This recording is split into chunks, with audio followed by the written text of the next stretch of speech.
All right, let's roll. Let's do this thing. The Monday Night Meltdown has begun. The pimps, the players, the hustlers, the people that bust them, and everybody else in between, from Costa Rica to California, Montreal to Minnesota. Let's rage. We've got a lot of stuff to get to here this evening, and we'll be sending it to Las Vegas, Nevada momentarily, and that will be the site of this year's IFBC. Last year was the inaugural IFBC, and it was in Costa Rica, and it was a great time. It was my introduction into the SBR world, although, you know, we used to have Loshak on our radio and TV shows in past years. So we've had connections to SBR. They used to actually sponsor our TV show many years ago, and we appreciate that.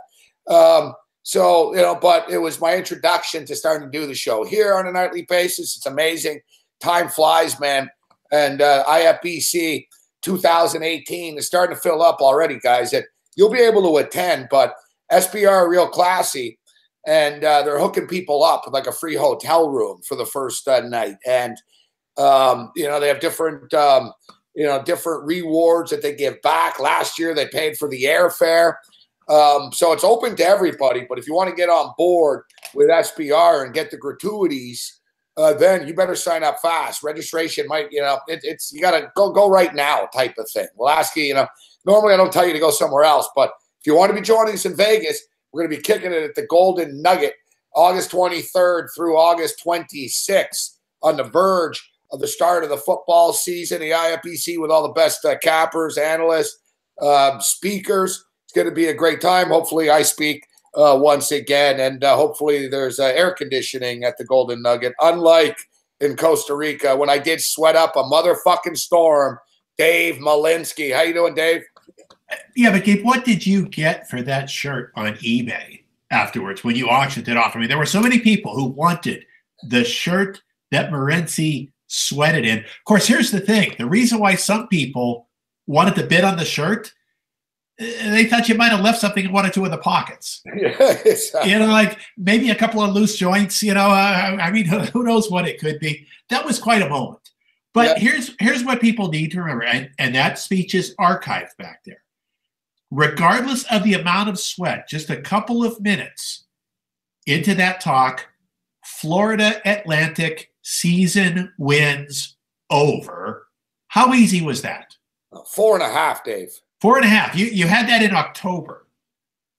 And hopefully we will be able to identify a couple of other college football win totals that were flying under the radar. You know what? I like Florida International as well, but I didn't want to be a one-trick pony and say, take the two Florida schools to go over the number. But they went over the number as well. You know, with all the talk about Lane Kiffin, Dave, at FAU, I don't think people really talk about Butch Davis at FIU, actually. And Butch Davis did a hell of a job there this year, too. Yeah, the issue is going to be, is the recruiting going to be like? You know, Kiffin is going to be able to recruit. That's the big thing. And that there's the personality, but also they were playing a style of football that would make someone want to show up and be a part of it. Is Butch Davis going to be able to do the same thing? Will that sex appeal be there? I mean, the opportunities there to recruit, because those are good places to go to school. They're great places to hang out over the course of the year. I mean, let's think about this. Where your campus is where other guys go when they're on spring break. and you're already there, you know, all year round. So problem with Lane Kiffin, what's his over-under? How many more seasons before he moves on? Maybe just one more? Yeah. One or two, as you stated. One or two. All right. So that's got to be the first question a recruit's going to ask is, okay, Lane, you want me to sacrifice the next 4 years of my life for you. How much of the next 4 years of your life will you sacrifice for me? I'd love to hear how he answers that question. Yeah, well, that's generally a one-way street when it comes to loyalty with college football and college basketball coaches, for the matter. So, Dave, we're at the time of the year, and today you wrote about this in your column today, and I got fortunate because Bet365 actually pays out basketball winners if your team gets up by 17 points. If your team is up by 17 points, only on the money line, though. If you have the money line and your team gets up by 17, you get paid out as a winner. So I got fortunate there with the Miami Heat. But you wonder about the seeding right now in Eastern Conference with the 6, the 7, and the 8 seed teams. Do they really, does it matter to them? Do you really want to finish 6th and play against the Philadelphia 76ers? I think you'd rather play against the Boston Celtics or even my Toronto Raptors at this point in time. But at the same point in time, coaches generally don't like losing, and they're not going to go in the room, guys, we need to lose this game because we don't want to play against the Philadelphia 76ers. And no player is going to miss shots on purpose. So maybe, they change the rotation around a little bit with playing minutes, but it's very tricky to bet on NBA basketball in the last couple of days of the season. It's sort of like the last week of the NFL. But conversely, tonight we've got a big game with Portland and Denver. Denver have won 5 games in a row. They're at home tonight. Here they are, Dave, 4.5, 5-point favorites. They're down 49-42. They hit an offensive wall in the second. They only put up 14 points in the second quarter of play. What do you make of this right now? 49-42. They really hit the wall here. Second half, Denver Nuggets, Portland Trailblazers, Dave Morency. Yeah, Denver looked like a very tired team. Got out-rebounded 34-22. 11 offensive rebounds, from Portland in the first half. Denver has been through such a grind to get to where they got it. Going into the game against the Clippers on Saturday, they had 4 straight games that were a one-possession game in the final minute. 2 of them went to overtime. They had 3 overtimes over the last 3 weeks. I thought the fact that they ran the Clippers out as easy as they did Saturday afternoon meant a chance to get their legs back and get fresh. They have not looked fresh tonight, and that's even with Gary Harris back on the court. Harris played 9 minutes in the first half. They did not look fresh at all.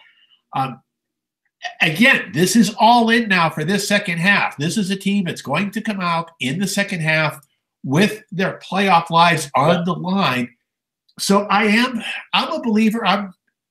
I was hoping to lay 4 at halftime. We're not going to get that. I see a 5. I'll play 5, but for a lesser amount. This will be like maybe about a third of the ticket. But I believe this team, which has really been on a nice edge for 3 weeks, if you're used to being on the nice edge, you keep trying to play hard. So they didn't play well in the first half. I think that there'll at least be enough energy there to get back in the game. They have shown a lot of heart, Dave. They were called out. It was a rough road trip for them. There were a lot of back-to-backs on the road to start to catch up to them. They weren't, they never really played that much defense, but playing the way that they did without Gary Harris and winning the 5 games in a row like they have shown some heart. Paul Millsap has really stepped up. Jokic is a great player. Jamal Murray's been playing some good basketball with Gary Harris out. I got to believe they can dig down deep here too as well, Dave. There's more urgency for them here. And the Portland Trailblazers, they're trying to win this division. It's interesting. Damian Lillard's got kind of a little bit of his ankle's not 100%. They're playing a risky game tonight with Lillard going 100%, Dave. Yeah, he's out there for 19 of the 24 minutes. McCollum 17, Aminu 18, Evan Turner 19. The guy who they did get back tonight. And a little bit about when Portland went in their slump the last couple of weeks.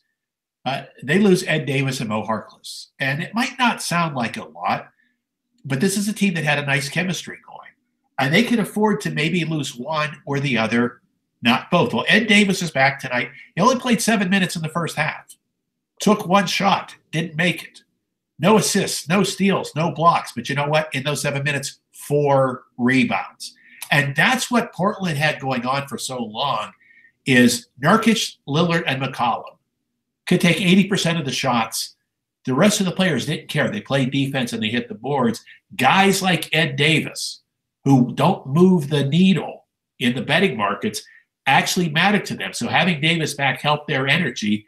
But even having said that, yeah, give me a little piece of Denver -5 small for the second half to at least go down fighting. And for the record, for people that have money on the St. Louis Cardinal and Milwaukee Brewer game, people like me, St. Louis Cardinals right now have something going. They have runners on first and second in the bottom of the 9th inning. They're trailing 4-3. There's nobody out. Molina singled to get on. little squib here. So yeah, they're playing small ball. They got runners on first and second. We'll see if they can keep this rolling. I've got the Philadelphia Phillies tonight, Dave, as well, locked up at 5 right now. See what happens here. Well, Milwaukee had a bad time to get an injury to the best guy in their bullpen. It's already cost them 1. Let's see if another game gets away from Milwaukee. And these are the games that you remember when you get into September and you're 3 or 4 games out in a playoff chase. These games that get away, I know they just sting so very much. I'm a big believer in that, Dave. I swear I'm a huge believer in that. If I was the manager, I'd be that guy. The fucking games in April and May count as much as the games in September, for fuck's sakes. That's what I'd be telling them in the clubhouse. Well, let's talk about one that took place today, and maybe you can have fun because this would set up well for a Morency type brand. Because Tampa almost lost one more game with column A, with the late lead. But here was the setting. Runners at second and third, no outs, bottom of the ninth for the White Sox. They didn't score. First batter grounds out on a tough 2-strike pitch, no fault. Here comes Tim Anderson. Second and third, 1 out, bottom of the ninth. And Tampa put on a shift. They put 3 guys on the left side of the infield, only had the first baseman on the right side. Now, I understand when an inning is starting and a guy doesn't want to bunt or go the opposite way into the shift because they now I can get an extra base hit. I could start something. Here was a chance. Tim Anderson could have won the game by just going the opposite way, just countering the shift. They were in fight. So when that's happening and a hitter doesn't know, what did Anderson do on the very first pitch? He hit a weak ground ball to third. He hit the ball right into the shift. And I'm thinking, okay, this is when I would lose a little bit of patience with major leaguers. That is the one time when you actually will win the game at that moment. A little dribbler through the right side of the infield wins the game. And not only did Tim Anderson not wait a few pitches out, not try to go that way, he did one of the worst possible outcomes. Now, it's one thing for Milwaukee to be a few games out of contention in September. It'll be another when the White Sox are 15 games under 500. And to say, oh, we don't have enough talent, we're too young. No, when games get away that you have within your grasp, you've got to execute the fundamentals of the sport. And that was one of those they didn't. But that was such a big game for Column A. If Column A had blown 3 leads in 5 days, I don't know where his psyche was going to be for the rest of the season. Bases loaded right now for the St. Louis Cardinals. Nobody out. Bases loaded. St. Louis Cardinals down 4-3. And, Dave, I got what do we got here? Dear God. Real shallow center. Unfucking real. There's 1 out. Now you're a DP away from losing the game here, Dave. I mean, I am, not you, but motherfuck. If the base is loaded, the one thing you don't want to do is pop it out. At least, I was going to bring up, Dave, we had a fun little thing. Well, it wasn't too fun for me, but we had a Major League Baseball survivor pool. And instead of playing like single games, we played weekend series. And if you split a 4-game series, you moved on. And instead of taking the Astros, I took the Yankees because I figured, well, it's a 4-game series. All I got to do is split. I'll move on the 2.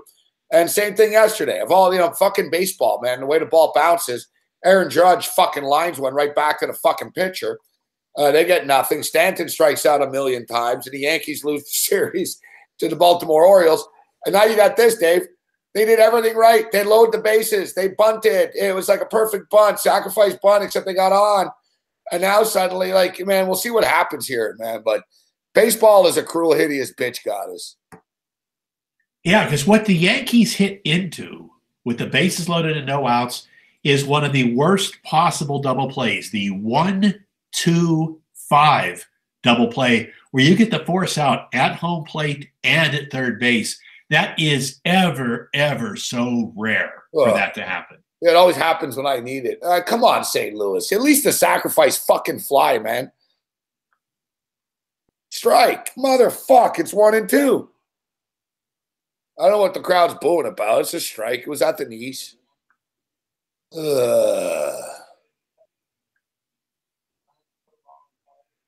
It's frustrating. And it's only, the second week in April. This is going to be going on every day into October. How about one if you're involved with the Padres in Colorado? Oh, God. I am. If you have the Padres, you probably don't want to hear this one. No, good. I have Colorado. Talk to me, Dave. What do you got? Well, there's always this history of a guy that jumps, reaches over the wall, and turns a home run into an out. The left fielder for San Diego. Sorry, that's deep enough for a run. All right, that's deep enough. Good job, buddy.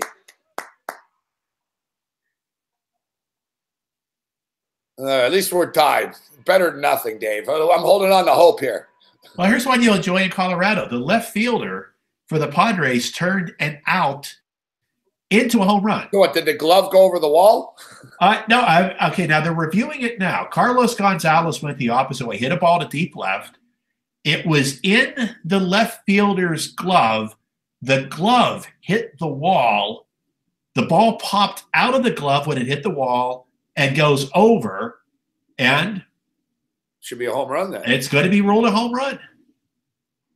We're going to extra innings. So he actually had the catch, but the glove hit the wall jarred the ball loose. So he actually turned. Now, if he doesn't catch the ball, it's going to be a double off the wall. So it was a good hit by Gonzalez, but the outfielder actually turned it into a home run. And like we said just a few minutes ago, every night until October, this is the planet that we are inhabiting. Meanwhile, some drama in the NBA also going on. Early fourth quarter, Sacramento still leading the Spurs by 1 point. Not sure they're going to be able to hold on there, but that would be one heck of a plot twist for San Antonio to give away a game as a 14-point favorite at home. Speaking of which, the NBA for gamblers, Dave, that want to hop up and in on the Pelicans and the Clippers. Let me check. I'll get the starting lineup here, which in the NBA you never have to the final moment. But so NBA starting lineups. All right, here we go. Clippers: Wallace, Thornwell, Johnson, Harris, and Jordan. So Ty Wallace, the young guy, has been playing, but he's actually been playing pretty well, to be honest. Sindorius Thornwell, former South Carolina Gamecock. Johnson, Tobias Harris, and DeAndre Jordan. DeAndre Jordan's playing even though he's banged up. And you wrote about, and Dave, I knew even before I read your column today, I thought the same thing. Doc Rivers is an NBA lifer, Dave. Yes. A player, a coach. And I told people early on the radio show today, they're like, oh, the Clippers don't have anything to play for. I said, Doc Rivers has integrity for the league, man. He ain't rolling over. He knows the Pelicans are jockeying for playoff position. And another thing is, when teams, they're out of the playoffs. I think deep down they knew they weren't going to the playoffs. And like you said often, Dave, with the Clippers, even if they've made the back door, yeah, great. We're going to lose to the Rockets by 32 4 nights in a row. I don't think they're as crushed as people think they are. Lou Williams got 2 girlfriends and like $80 million. It is what it is. Oftentimes, I think a team can go and just sort of have fun, Dave, and figure, you know what, guys? All right, go and have some fun. Let's play some basketball. Let's compete. So I'm not ready to completely write them off. I'd like them better if Lou Williams was playing, but it is what it is. What do you make of this one? Yeah, keep in mind, it's not just that Lou Williams isn't going to start that. Lou Williams will not play. Austin Rivers, too. That's a one as well, Well, because here's what they're part of thinking, too. So, yeah, they want to put on a representative show tonight. And Doc Rivers was really making a statement about the rest of the NBA, because he specifically used the phrase, we need to play hard tonight to protect the integrity of the league. We don't want to just hand New Orleans a win. He said integrity of the league. But also in the back of their mind, they play the Lakers Wednesday. And if there's anything left in the tank for Austin Rivers, for Lou Williams and those guys, they'd like to go out there and beat the Lakers Wednesday. 9 minutes left. Sacramento's still hanging on outright at San Antonio. So what do you make of this game, Dave? I'm kind of I don't love it. I don't trust the Pelicans laying this type of points on the road. I just think it's too many points. They just need to win the game. They don't need to win by double digits. Well, that's the constant refrain we talk about at the end of every season in every sport. It is must win. It is not must win big. Just take care of business and win the game. I see the first nines getting out there right now. I'm not going to be involved, but if I had to play, I'd rather take 9. Keep in mind that before the Lou Williams news got out earlier today, Pinnacle had the game 5.5. So Penny's gone from 5.5 to 8.5. There are a few side joints that are at 9 right now. A couple of places in Nevada where you can pick up at 9. That shows you how far this is run. But again, New Orleans must win the game. That's all. The margin is of no consequence. But Dave, you and I are going to speak tomorrow on the radio, but this will be this. We won't speak again here until next Monday, and the NBA playoffs will already have started. Some future odds are starting to pop up right now. What's your impression going into the NBA playoffs? What are we keeping our eye on? Do you believe that the Houston Rockets are the team to beat in the Western Conference now because they had this regular season, or can Golden State get it done even without Steph Curry as they move forward? Curry expected back in the second round. What are some of the themes going into the NBA playoffs? And I want to ask you too, well, I'll get into a couple of teams, but what's a general theme you're looking at here? There's no general this year. This is sort of like the NCAA tournament, and that so much of this is all new, especially out west, because is there anything that we can take for granted that hasn't changed immeasurably? No. Houston really was the best team. Guess what? Golden State struggled badly down the stretch. Now, they finally got Durant, Green, and Thompson back for the last 3 games. But guess what? When those 3 guys have been on the court together in the last 3 games, they've been outscored. The defense has been horrible, so their chemistry isn't there. Here's the one, though. Again, we didn't talk about this team for a long time.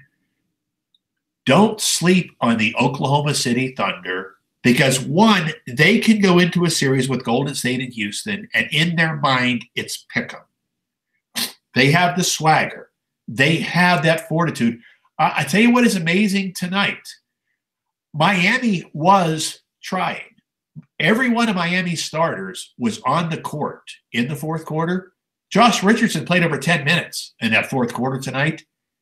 Fourth quarter scoring, Oklahoma City 39-12. Now, it would be one thing if Spoelstra tanked the game. He didn't do that. He had his guys out there. OKC went on a 39-12 run anyway in the fourth quarter. That is a team. Again, if you've got Russell Westbrook and Steven Adams, if you're Houston, you don't want to play those guys in the first round. If you're Golden State, you don't want to play those 2 guys. Yeah, Paul George and Carmelo Anthony are there. You don't worry about them. It's just if you're going to go up against Westbrook and Adams, that's a street fight. Even if you win that series, you're going to come out a little tired, a little bruised. You might have a black eye. Oklahoma City might lose in the first round to Golden State or Houston, but they could impact the rest of the playoffs if they throw enough body punches to take something out of one of those prime seeds. So that's a team nobody wants to play in. How about this, Gabe? Let's go back to January 20th. Since January 20 of this year, who's got the second best record in the NBA? It's the Utah Jazz. Utah Jazz. Who has the best record? Philadelphia? Now, Houston is 33-4. Okay, I guess the Philadelphia is 14, right? Utah. Back of calendar. I never know what time of the year. And what is this? Is we're connecting this to when Gobert came in. So I timed it with Gobert's second game back. Interesting. Second best record, huh? Yeah, Gobert's first game back. There's a little bit of rust, but since then, 29-6. And Portland has to be right there as well, Dave, right after Utah. Wouldn't they be right around there? Well, I don't think though anybody's afraid of Portland. If I'm Houston, I'm not afraid of Portland. If I'm Golden State, I'm not.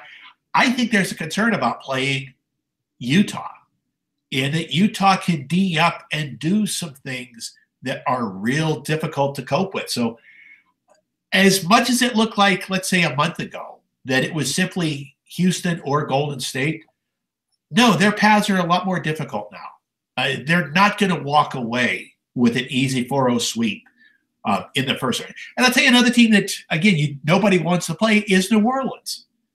The way Holiday and Davis are playing together, they can be a little bit ornery with you. So the West is more open than we thought. The East is completely wide open at this. I mean, Toronto has been the best team from start to finish in the East. But, Gabe, where's their confidence right now? Do the Raptors have that added layer this year that they haven't had the past couple?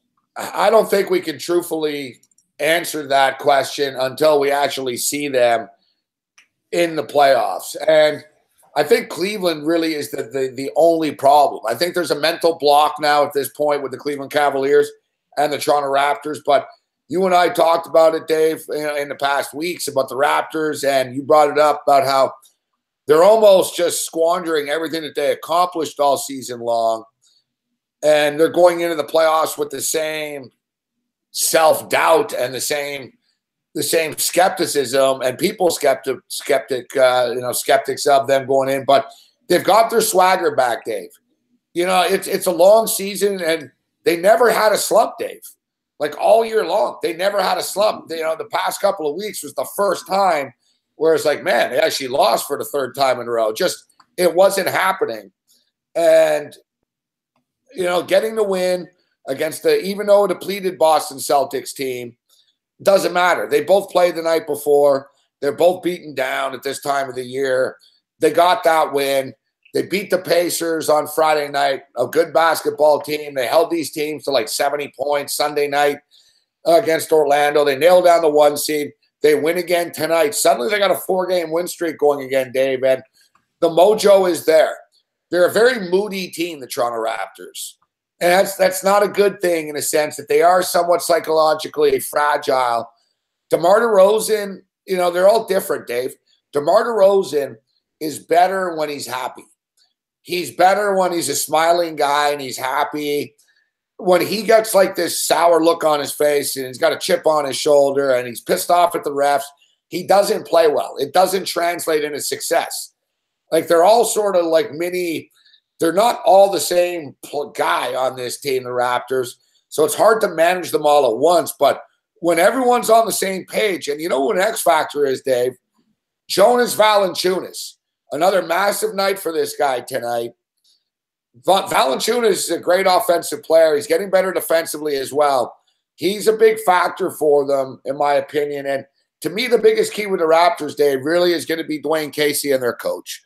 Can he get the job done as well? Because some of his rotations and decisions in games, Dave, are to be questionable. He's on the hook here, man. Jerry Stackhouse is the coach of the Raptors G League team, and they always win. Like Stackhouse isn't waiting here if he doesn't get it done.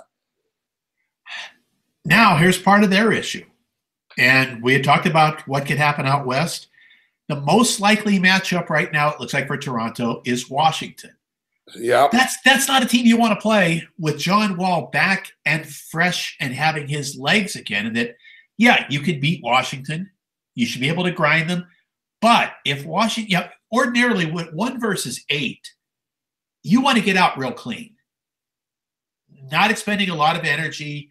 Just move on to the second round. Here's the problem. You know what, Dave? You said it, though, Dave. It's like this year, the NBA playoffs, even in the West, you just rattled off. Well, you don't want to play Utah. You don't want to play you're not going to want to play the Pelicans. You don't want to play Oklahoma City Thunder. The East is no joke this year either. This is what I think is going to make the NBA playoffs so fun this year. Everyone's pretty good in the playoffs, Dave. It's sort of like we saw a 16 seed beat a 1 seed this year. It's actually possible. Fuck. You know what I mean? The Oklahoma City Thunder, they're an 8 seed. They could beat the Houston Rockets. It's not like out of the realm of possibility. Like pretty much every team in the playoffs is going to take the floor thinking we can actually win this series in the first round, Dave. Yeah, I mean, if I'm Toronto, I would rather play the Pacers. In fact, of course, the fucking Cavs are going to get the Pacers. Yeah. So, nobody wants that 6 seed because they're going to have to play Philadelphia and the fucking Cardinals, man. Fucking useless pitchers. Unbelievable. Like they come back, they get the lead, and just they walk guys in. It's hard to watch this bullshit. Holy fuck, man. 6 minutes to go. Still Sacramento hanging on. I desperately need those Sacramento and San Antonio to stay out of overtime, although right now it looks like we can afford one overtime. We got an under in that game. We could probably afford an overtime, but just that's the rooting sweat right now. Okay, game has now gone to a tie. Keep it out of 2 overtimes, and we should be okay. They're just sitting on 154, getting down near the 6-minute mark. All right. So you mentioned it, the Pacers. The Pacers are going to end up playing the Cavaliers, the 4 and the 5. The Cavs are going to get through that. No one really wants that 6 seed, but somebody's going to end up with it, and it could end up being Milwaukee. I think teams would prefer to play, beating up Boston right now in the 2 seed, but there really is no free pass, Dave. Like wherever you really look here, I mean, Washington, Milwaukee, Miami, it is what it is. I think the Miami Heat are a tough team to deal in the playoffs. As a Raptor fan, I'd rather play the Wizards or the Bucks than the Miami Heat. I'll put it that way. The Miami Heat are a fucking load to deal with in the playoffs, Dave. You've got the big man Whiteside inside. You've got for Toronto, it's the rare team that has a rotation as deep as you are.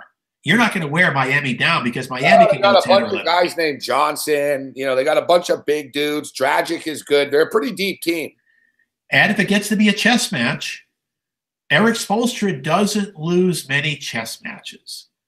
So that does become, and of course, part of the problem for Toronto through the years, Toronto's not accustomed to winning chess matches. So that's going to be part of the issue, though, with Toronto is let's look for the confidence early in that, yeah, the bench was terrific this year. That's what really turned the team.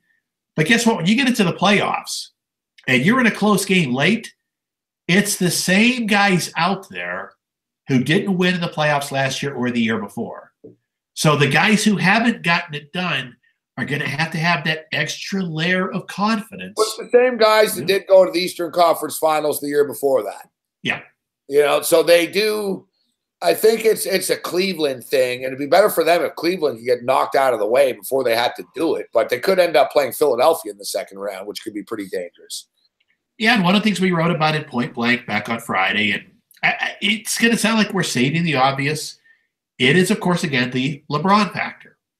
Cleveland is 19-6 this year, and games decided by 6 points or less. 19-6. Why is that?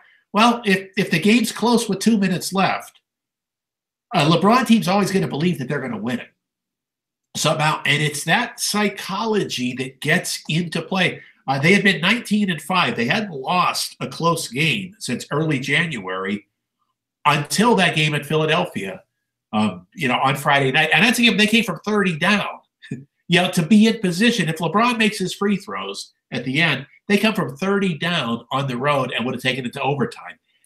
So when we talk about that swagger, that's really the key, is that if you go up and down the East, if Washington's in a tie game with a minute left, the Wizards are 60-40 to lose mentally. Exactly. But if Cleveland's in a tie game with a minute left, they're 80-20 to win mentally. How do we rate the others in that regard? And that's the key. I've got the Pacers kind of like the Wizards in that they've never been there before. I think the Pacers are happy to just be in the playoffs. I don't see that swagger. I love Brad Stevens in a tie game with a minute left, but not without Kyrie Irving or Marcus Smart. You got to have one of the two out there. The team, I believe, is going to have an unbelievable amount of swagger. When Joel Embiid is healthy, Ben Simmons and Joel Embiid can play a first half against anybody and sit in the locker room at halftime and believe, you know what, we're as good as those guys. They're not going to believe, sort of like the Oklahoma City swagger a little bit, but there's a little different level. Oklahoma City is the type of team that would knife you from behind in an alley. The 76ers just genuinely believe, because they know individually they are good enough. Ben Simmons knows he could play as well as just about anybody. And if you want to really study the sport, go watch videos of these Simmons games without Embiid over the last 2 weeks. And that has just been fantastic basketball. Some of it showed up in the box scores. A lot of it didn't. And that's just Simmons controlling game flows. Well, he knows how good he is. Joel Embiid knows how good he is. That's a team that's got some pretty interesting swagger. You know what? I see they're actually 25 to 1, Dave, to win the NBA championship, which means they're probably in about the 12 to 1 range, to win the East, which pretty good odds. I don't know if anyone sees any Eastern Conference odds up right now, but not bad odds for a team that really could beat anybody. They could beat the Toronto Raptors, and they could beat the Cleveland Cavaliers, as we've seen. It would be a real battle for them. And, yeah, they have a lot of swagger right now, Dave. You're right. They have a lot of confidence. I see an interesting prop here. Who will win the NBA championship? The Golden State Warriors are plus 120, and you can get every other team in the NBA at minus 163. The field is minus 163. Golden State Warriors are plus 120. Dave, does that interest you? I got to give that a little bit of thought. There's a lot of vigorish, in that. 163, 120 is the book giving itself a pretty nice little advantage. Considering if it was a regular baseball game, it would be minus 130 plus 120. But, Steve Kerr was quoted a lot the last few days. He semi-apologized because one of his quotes was taken out of context. Kerr sounds like a guy that's a little bit worried right now because he knows his team isn't playing anywhere near their capacity. Now, what we also doesn't know, when does Stephen Curry come back and how quickly can he get back into rhythm? Yeah. But there has not been a fire on defense from Golden State in a long time. You've got to get that fire back. They are still the best team when they play to an A- level of themselves. So an A- Golden State is better than an A Houston, but can they get back to A-? So no, I wouldn't lay $1.63. But if the vig was a little tighter, I could lay $1.30, $1.35. And the thing is, Dave, with the Golden State Warriors is you can't say that while they can sort of get better on the fly through the first round, right? They can sort of, find themselves. And I guess they kind of can, depending on who they're going to play. Listen, they are the 2 seed. They're locked in. They're going to be the 2 seed. But we don't know who the 7 seed's going to be, Dave. New Orleans, San Antonio, Minnesota all have the same record, and Denver's only 1 game behind that. So do you think out of any one of these teams, the Pelicans, as you mentioned, are a pretty dangerous team. San Antonio, I'm not scared of San Antonio. I don't think Golden State would be. And you got the Minnesota Timberwolves, who are just flakes, but they do have Jimmy Butler back right now. And you got Denver trying to get in the back door. But which one of these teams do you think could, if Golden State's playing in the first round, do you think the Pelicans or the Jimmy Butler with the T-Wolves, do you think one of these teams could actually give them a problem in the first round? They've got a big problem with New Orleans because you're going to get beat at 1-5. You're going to get beat by Davis. You're going to get beat by Holiday. Now, even though the NBA has changed, it's a wing game now. It's a perimeter game. Still, the good old, if you get beat at center and point guard, the 2 old-fashioned mainstay positions, you're in a fight. There'd be no fear of Denver because I think if Denver gets to the playoffs, they will be completely gassed out. So good luck. And they are fighting back. They're in the hunt against Portland right now. They're in the game. But I don't think there would be anything left. San Antonio just doesn't have the weaponry. It looks like they have finally taken control of the Sacramento game. They've broken it open to the point where overtime is no longer a fear, but they just don't have the weapons to challenge. So I would say New Orleans could. I don't think Minnesota, Denver, or San Antonio are capable. As we speak right now, lower scoring third quarter of play, but the Denver Nuggets have played themselves back into this basketball game right now. 66-65 as we speak right now, Dave, with the Blazers and the Nuggets. 23-17 in the third quarter. Say what you will. This Denver team, which over the years has not shown heart, really is showing something, Dave. They've dug down deep. They're battling hard.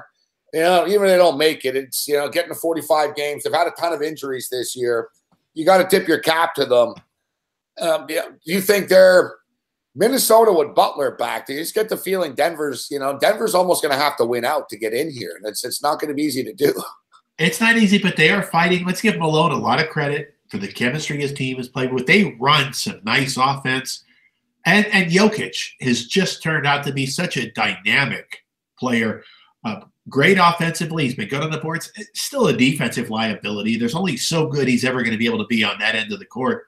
But Jokic has become big time for them. I just think, though, Denver has had to expend so much energy just to get here that I don't think there would be enough left to compete. Minnesota, it didn't happen defensively. And that's one of the things. Now, Tom Thibodeau has had 2 full seasons to try to figure out a way to get Anthony Townsend, Wiggins to become better defenders. They haven't become that. So Minnesota's got a decision to make in the offseason as to whether Thibodeau is the right fit for that particular group. I'm not sure if he'll be back. At best, though, Minnesota gets knocked out in the first round. Gabe Morency with us. Dave, the Pelicans and the Clippers have started. Pretty quick tempo. Obviously, it's only 3.5 minutes into this basketball game right now, but it seems to be a pretty free-flowing tempo here right now. It's the way that New Orleans has been able to make so much of their stuff work. That's their game. You're right. I was going to say, though, well, we didn't really talk about the total too much. What do you think about the total here in the in-game 215.5 range right now? Part of the problem with this one, and this will be one of the tougher in-runnings that we'll have to deal with, there's just no way of knowing what Doc Rivers does. If they lose contact, let's say the Pelicans get up 18 points in the second quarter, does Doc Rivers go to the bottom of his bench? Because the one issue, DeAndre Jordan's been playing through that bad ankle. If this gets away, they say, okay, DeAndre, take the rest of the night off, go lay by the pool tomorrow, come back and help us beat the Lakers on Wednesday. So this is what I won't even begin to look at the in-running. I just don't know how Doc Rivers plays it. But New Orleans has been so good in the open court because we talk about those ones and those lines. Dave, we got to be here for the next couple hours after you leave, right? I got to talk about something. That's right. You have to. Over 218.5. No, I could selfishly go have a cocktail, get a good night's sleep. Because you got to remember that Tuesday is the day where my appearance on VSiN is actually at 5 a.m. Pacific time. I do 5:30 slots Monday, Wednesday, Thursday, and Friday. On Tuesdays, I got to do a 5 a.m. So, my Monday nights if I go to bed at halftime of the Clipper game, I'm fine. I don't need to stay up and look at anything involving that second. Here's one that's shaping up kind of interesting, though. If you had Sacramento plus 14, you're standing on the bridge right now. San Antonio up 11 with a minute to go. A plus 14 looks so fat 20 minutes ago. That's just amazing how this stuff changes. It's like a cloud coming over a beautiful sunny day, isn't it, Dave? Well, part of it, too, is in the season of Tankapalooza, teams like Sacramento aren't going too hard in the fourth quarter because a win does nothing for them. In fact, a win actually hurts, potentially more than it would help. Remember last week, Dave, you talked about speaking to an odds maker about the Dallas-Sacramento game, and he was like, oh, God, I don't even want to make a line. Who's going to bet this? And then, of course, everyone bet it, and there was a lot of line movement. So today, on the radio show, we were talking about, Joel Osteen came up, and Mega Pastors came out. It was because of Ray Lewis. We were talking about Mega Pastors and how much money they made. It was pretty crazy, man. Like Creflo Dollar, which sounds like fucking $150 million a year he takes in and shit. But so everyone we were talking to, like Cam and Tony Sincata, they're like, I can't believe people would be so stupid to give their money to a church, and it's the biggest scam, and it's a big ripoff. And I said to them, coming from the guys that just fucking said minutes ago that the Sacramento Kings could be worth a look. It's like, I don't know what's worse, Dave, betting on the Sacramento Kings or donating money to the church. I told Cam, you would have been better off giving money to the church, fuck. What's been known for a long, long, long time by people in those industries that collect that money is there are a lot of people who just want simplicity. Yep, they want the comfort that there are simple answers out there somewhere because it's an easier way to live. And those people become very, very, by the way, it does go final. San Antonio by 13. Ooh, so Sacramento King bettors cash it. Let me throw this one at you, Gabe, because you talked about that Dallas game from the other day. Absolutely impossible game for the odds makers to send out today, Chicago and Brooklyn. Two dead teams going nowhere. And guess what? Side and total both would have you on the edge of your seat to the buzzer. Brooklyn closes 6.5 or 7, wins by 9. Total closes 218.5. It falls 219. So a completely dead meat. And this is one where you want to talk to Adam Silver and say, you know what? This is what betting does for your sport. Here's a dead game that nobody anywhere would care about. And yet look at the interest you can generate. People would have been ribbed because there's an opportunity to get out there and bet. And no matter which side you bet, you had a chance to the end. So they did a pretty good job there. But yeah, San Antonio falls 98-85, 98-85. Got to be a bit of a sweat for the plus 14 at the end.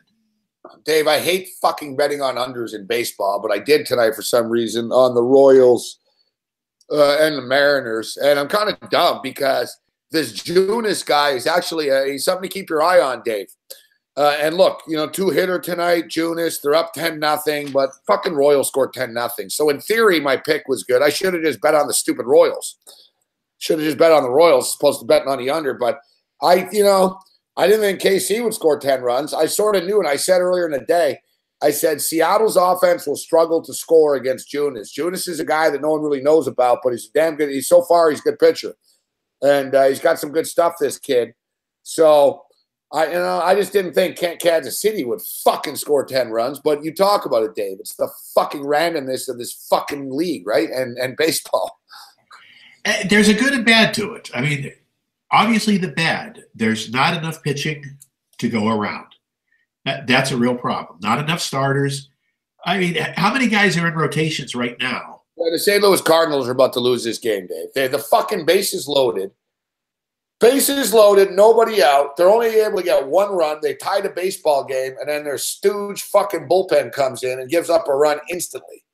Well, this is every day into October. Now, the bad is there aren't enough good pitchers to go around, but the good, the odds makers got to price this stuff. They have to go out there and price these C-level arms. And one of the things that we'll be doing at Point Blank just about every day is we're going to do some pitching deep dives. How can you where are the key numbers you can be looking at?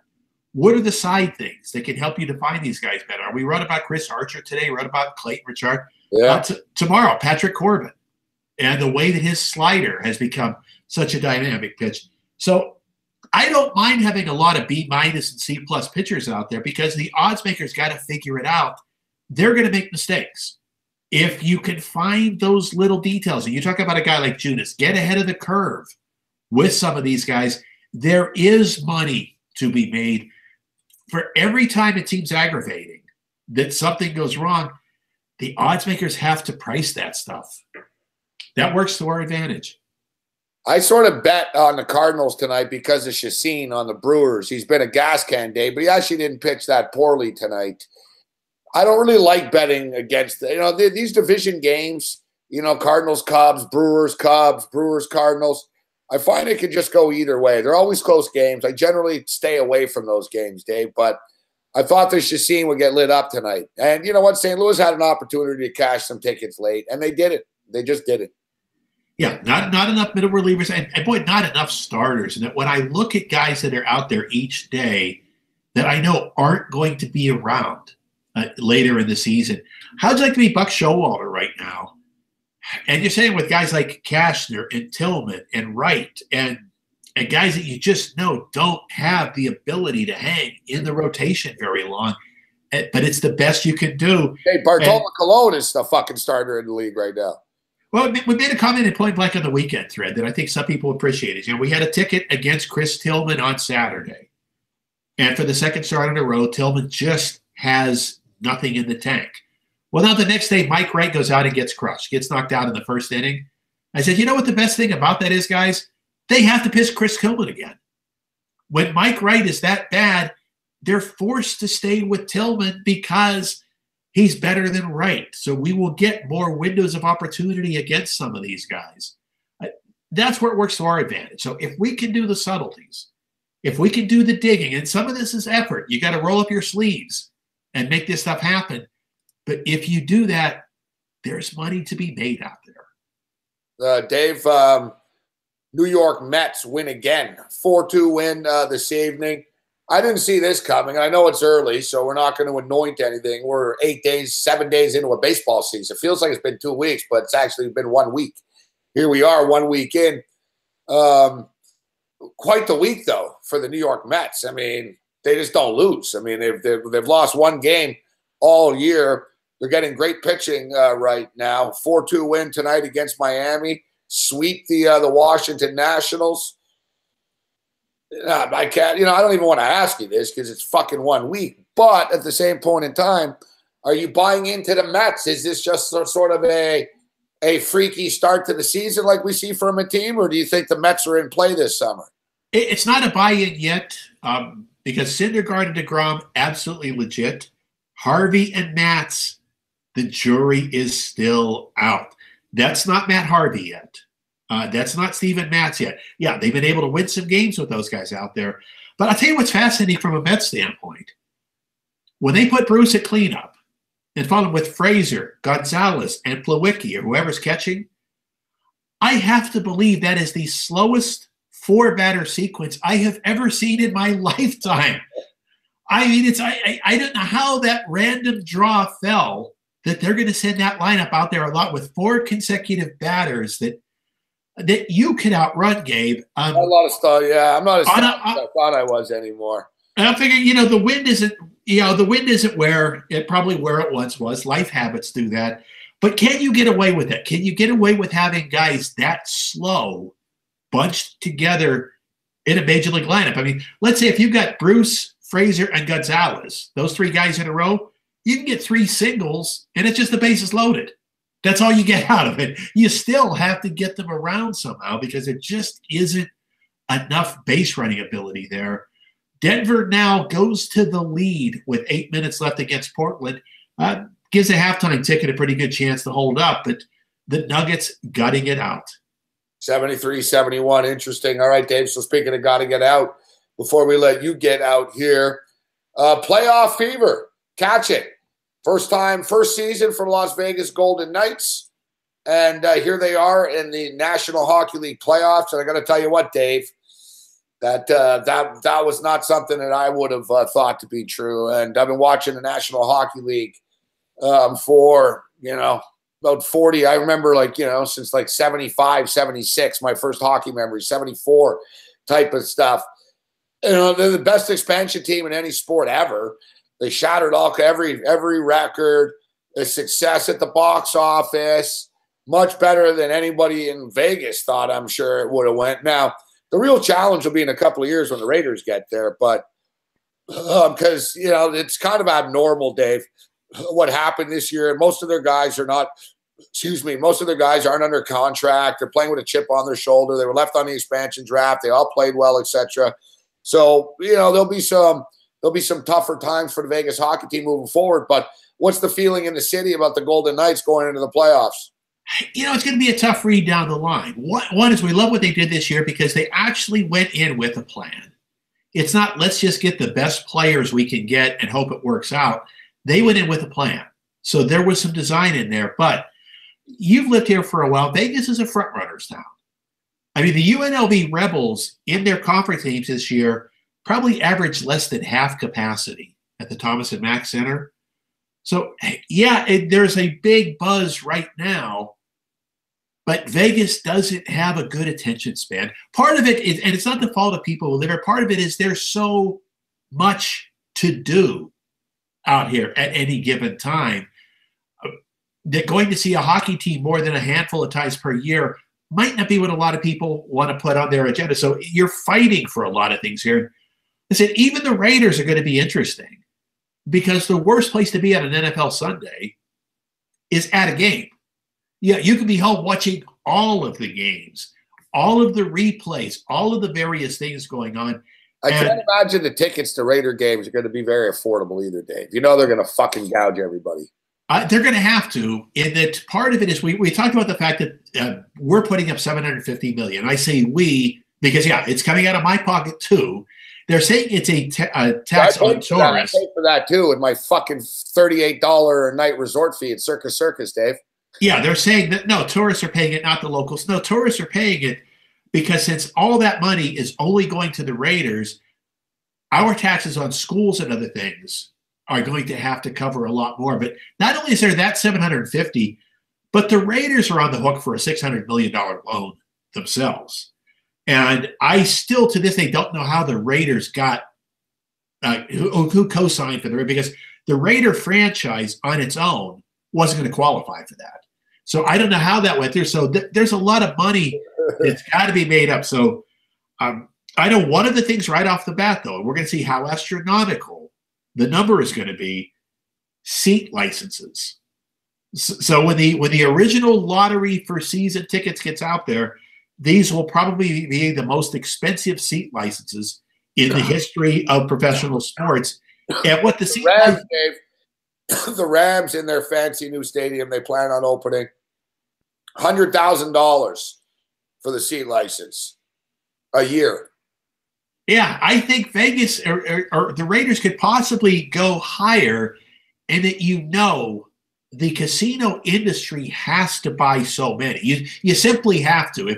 If you're MGM, you can't not do it and let Caesars go out and buy a big block. You're forced. Yeah, boy, they're going to buy like 10,000 tickets. So they know right off the bat that there's no upper price that the casino industry will not will balk at. So Dave, I used to be in my younger days in Montreal. I used to be a scalper on the street, a ticket broker, right? And that's the whole dirty secret about the industry. People used to always wonder, how the fuck do these guys always know the night before a show? Like, we used to know before the radio, like, in old days in the radio, we have a major concert announcement tonight on the drive show at 7:00. And they'd announce, Ozzy Osbourne coming, tickets go on sale tomorrow morning, except we'd already be outside the arena and we'd know already. And I was just a kid. So I asked the guy, I asked the head dude at the time, I said, how the fuck do you always know, man, ahead of time? And he goes, the promoter. He told me point blank. And it was a big time promoter too. The actual promoter, the arena, Dave. He goes, the promoter tells me. And I was like, the promoter tells you? I was like, yeah, but and he goes, no. He goes, he tells us because he knows we're going to buy like 3,000 tickets.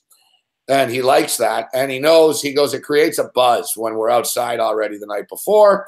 And it creates a buzz when people are selling tickets outside. So it's a win-win for everybody. We make money. He's selling tickets. And it's a win-win for everybody. Promoters like the automatic ticket sales, Dave. Yeah, now the problem the Raiders have, and it has not all been resolved yet, because there is such a lack of parking near the stadium, you lose that walk-up five. Like when you're doing your gig, there are going to be so many people just milling about because that's naturally where they were going to be anyway. But no one's going to be milling about the stadium. It sits out off the strip. It's not going to be necessarily like for a hockey game. It's real easy because that hockey arena is right in the heart of restaurant, bars, hotel rooms. There's always a crowd. There's not going to be a crowd just milling about at the stadium. I know when I go to a game, Dave, my plan will be I'll be at Mandalay Bay to the last possible second. I'll fucking run across the street to the game and then run back to the casino after. Like you said, people are going to go. It'll wear off the novelty. They're going to say, fuck this, fuck. I'd rather be at the Sportsbook than sitting here in the fucking hot sun. Yeah, I mean, what the Raiders have to do, and it'll be awkward, but it's not a good experience, Dave, going to games. It isn't. No, I mean, what the Raiders have to do, because understanding what it means to be in Las Vegas, you need to put up big video screens to show the end of the out-of-town first game. They won't do that. Well, they may have to, though. They may have, if they're going to understand their crowd, if they want people to come early, if they want to have a game day experience. Because you know what? If you could sit in your seat and watch the early games, and you'd show up at halftime of the early games and sit there and watch them end. But if you don't do that, Vegas is going to be a tough audience. How about this too, Dave? I'm sure Vegas and the city, they haven't talked about this publicly, but I'm sure they don't want this to turn into, they want to, like you said, they're going to be charging Rams type of money. They're going to be going for, they're going to get greedy on this. I'm sure they want to keep sort of the gangster Raider fan away from this, don't they? I mean, do they really want to turn like this into fucking North Vegas and psychotic shit where people are getting killed in the parking lot outside of Raider games? Well, at least you won't have the parking lot. So they'd actually have to kill people. They'd have to kill them in the stadium. It's a good start. You know, I don't think they particularly care at this point. It's just wherever the money. But here's the thing: is that typical Raider fan, that lifeblood of that franchise for so long, that guy can't get tickets. Yeah, that's the problem. Is the type of fans that the Raiders attracted. Those fans are going to have a tough time affording what it's going to cost here. Dave Malinsky. All right, Dave. So we'll get you out of here. Just for the record, though, we'll talk some hockey on the other side when we let Dave go, and we'll track this Pelicans and Clippers game. But it worked out nicely, Dave, that the Vegas Golden Knights are playing the Los Angeles Kings. A natural rivalry is now born right out of the gate. If you're the NHL, you fell ass backwards into this. This was their dream.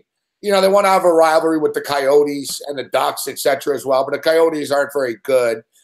The Ducks, there is a rivalry with Vegas. The players don't like each other. Like, they've been pretty competitive, nasty games when they play against each other. But Las Vegas, LA, it's just a natural rivalry right now. They get it right out of the gate. And I tell you what, I think the LA Kings are a live dog in this series, Dave. It's interesting. As dominant as Vegas was, Dave, in the regular season, they're only a -130 series price. A lot of people in the hockey world think the reality is going to catch up to Vegas now. It's different. The hockey's different, Dave. Vegas are a bunch of smaller guys that fly around. They play a quick type of style. You know, I don't know the equivalent of sort of like in football. They pass the ball a lot, but now shit gets real. Like, they're smaller dudes. And in the NHL playoffs, Dave, shit gets physical. Like, the LA Kings are a big team. They're big dudes. They've been here before. And they're going to mash these little guys in Vegas. And it's a war of attrition, man. You play every 48 hours, Dave, 7 games.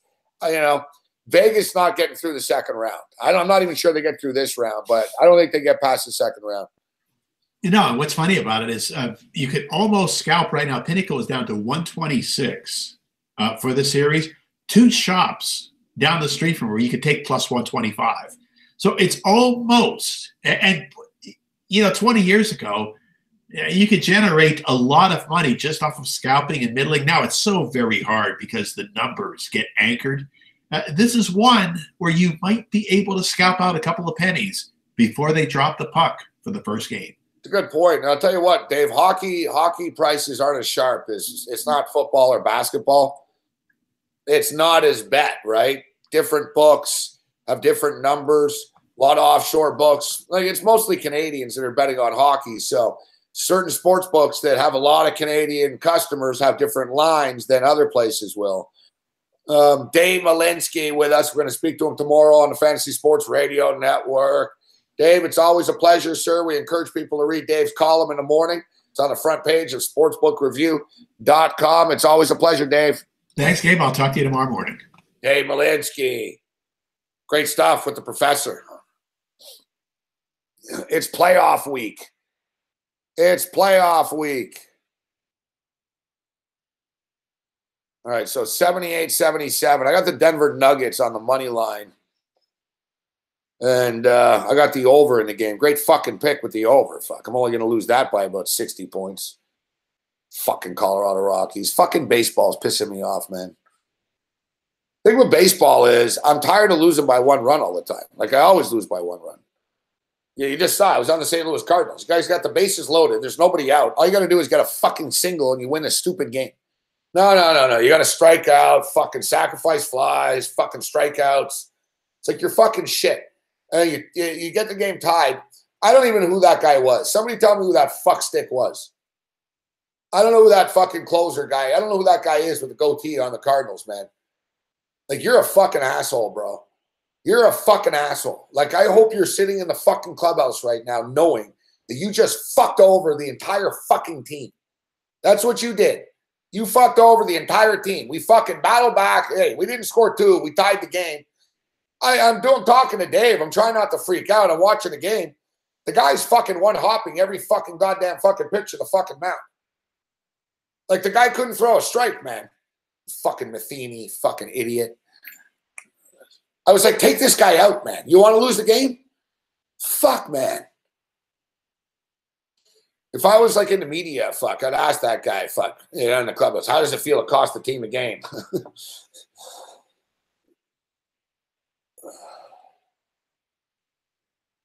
I actually asked the Major League Baseball pitcher once what happened on a pitch to Barry Bonds. He fucking lost it. Javier Vasquez, he went crazy. He said, what did you ask me? I said, what happened on the pitch that you threw to Barry Bonds? And he goes, he hit a fucking home run, man. He goes, you saw what fucking happened. Why would you ask me what fucking happened? You know what fucking happened. He hit a fucking home run. He's like, you think, and then he stopped and shit. He really got pissed. He's like, you think I'm the only one, man, that's ever given a fucking home run up to Barry Bonds, man? He's like, you got Barry Bonds out? It's like, dude, chill out, fuck. You know, Javier Vasquez fucking lost it. He even knew me too, but he fucking snapped. It's gonna happen, you know. That's what happens. Guy's a hothead, fuck, you know. Guy's a hothead, and I asked him about Barry. You know, all I asked is what happened on the pitch, fuck. I said, what kind of pitch did you? I don't know. It was a stupid question.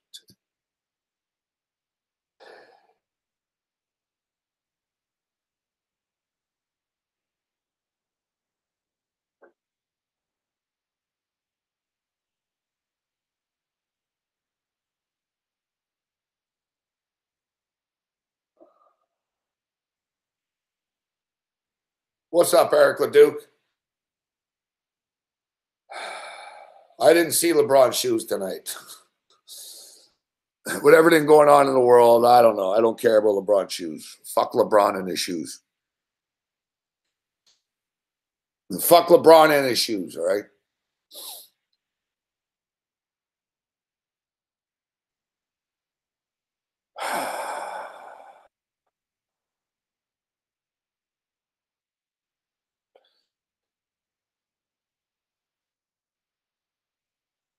Yeah, I'm just, you know, man. What are you going to do, fuck? It's fucking baseball, man.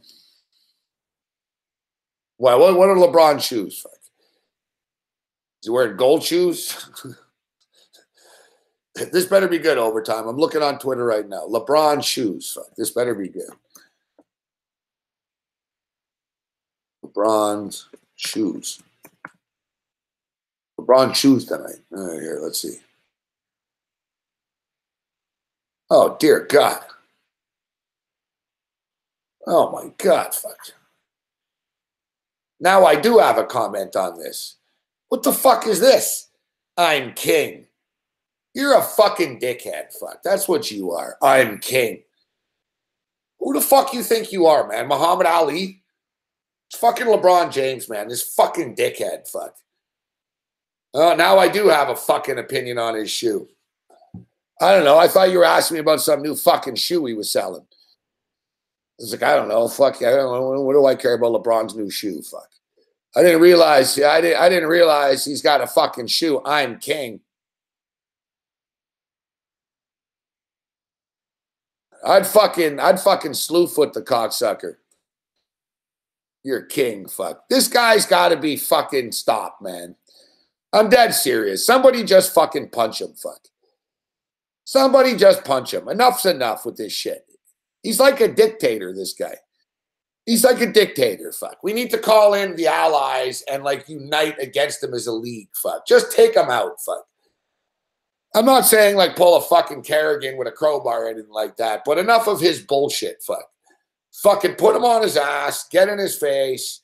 The only thing is, fuck, when the last time Draymond Green did that, fucking LeBron went off, fuck. I'm fucking sick of this guy. Oh, I'm fucking king. You're a fucking jackass. Fucking king, fuck. Fucking king. King of what, fuck? King of fucking what? I tell you what, you're the fucking king, all right? You're the king bitch, fuck. You're the king bitch. You're the king of fucking whining about fucking fouling people. Fucking LeBron, like, punches someone in the face, and he's like, what? What did I do? He's always, what? You know what else? You're the king of traveling. You're the king of traveling, LeBron. I'll give you that. You're the king of traveling. You're the king. You're not fucking as good as Michael Jordan, bro. You're not now. You weren't then. You never will be. You're never getting all those championships. It's never your fucking fault. Hey, listen, I don't remember Michael Jordan's team ever being the worst fucking team in the fucking league against the point spread. You lose so many fucking regular season fucking games, but it's never your fucking fault. Oh, it's always the media. Oh, the media. Oh, it's Kevin Love's fault. Fucking blame the white guy. It's fucking stupid Kevin Love. Every time they lose, it's Kevin Love's fault. Fuck. It's like, yeah, it's Kevin Love's fault. Fuck. It's always Kevin Love's fault. My opinion doesn't matter. Why are you in my chat room during my show, you fucking piece of shit? Hey, bro, the mental institution wants you back by fucking 11. You're 15 minutes late. You're going to upset your probation officer. When I say your probation officer, I mean your mom.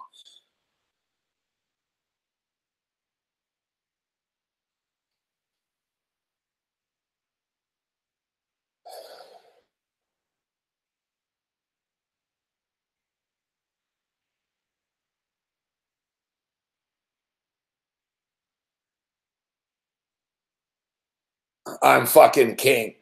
This guy's unbelievable. Fuck, I'm king. What do you...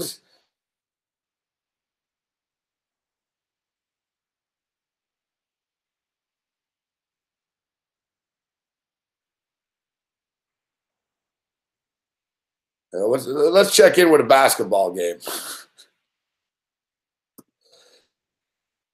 Hey, LeBron, you know what's funny, though, LeBron? You know what? You fucking want to sue Nick Saban for fucking talking in a barbershop? How about this? How about this? All right? How about the fucking estate? How about the estate of fucking Elvis Presley fucking send you a cease and desist and stop calling yourself the fucking king? There's only one kid. His name is Elvis fucking Presley. I'd like to see that. Hey, listen, LeBron, you got to stop using this term, the king. Fuck, you're not the king, all right? Elvis is the king. Look at the trademark, the king. You want to get in a trademark? Oh, Nick Saban. Yeah, like you own barbershops, fuck. You own bar. You're like a fucking Kardashian. I want to trademark the word Kylie. You know, you can't trademark the word Kylie, you stupid skank. Why not? Because it's a name, and you don't own the name, fuck. And because Kylie Minogue is fucking more famous than you, and she was fucking around before you, and she can't copyright the name. You got to explain to these fucking people. You're a big fraud, LeBron. You're not even a king. Fuck. Elvis Presley's the fucking king.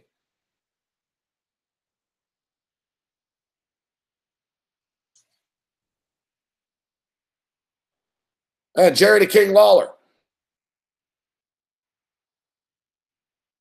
Jerry the King Lawler. You're right, Jerry. Good call.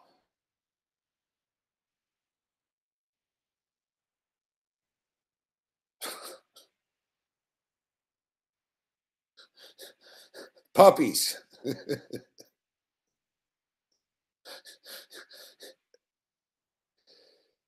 LeBron knows he's not in trouble in the playoffs. That's the whole thing with LeBron. We can hate him all we want. Fuck. The guy is he's going to fucking win.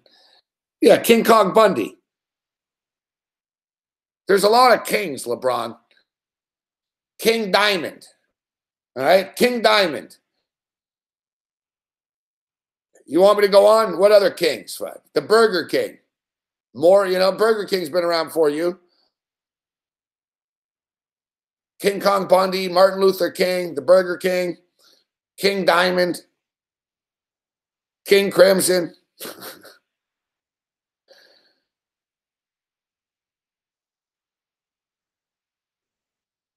The King of Kensington. The King of Kensington. King Kong, the King of Kensington.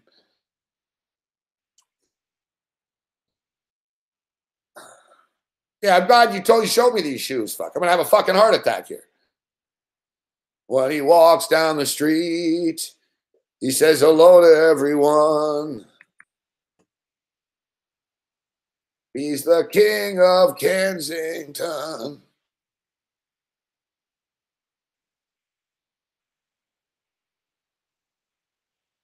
I'm king. fucking North America and people around the world are leaving hockey sticks outside the door. This guy's walking around. Who, you, Floyd Mayweather now?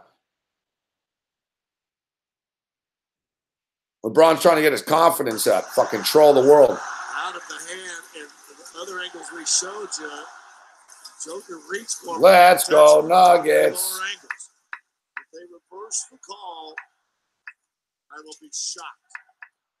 Looks like it's Portland's basketball to me. There's now reach it up, then touch. 82-79. This game could go to quadruple overtime, and it's not going over the number. But I got the Nuggets on the money line, and I could use it. We could use any win we could get. Another bad beats. I can't wait for the playoffs to start. We'll take a quick break in a couple minutes. We'll talk some NHL playoffs on the other side. Take a look at some of the numbers. I talked about this earlier in the day with Cam Stewart, but you know, last year in the first round of the NHL playoffs, 18 games went to overtime. 18 games, and we're looking at the numbers right now. They all pay like plus 300 to go to overtime this week on Wednesday.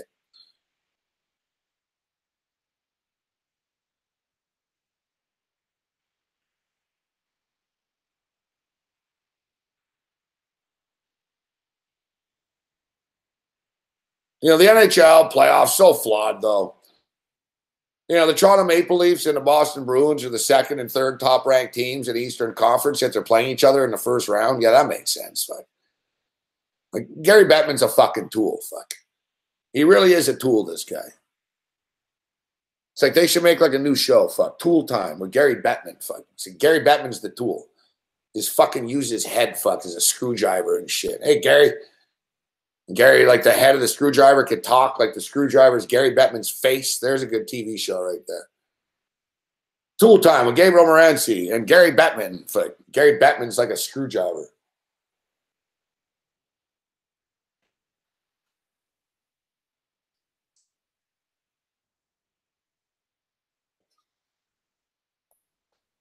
It's like,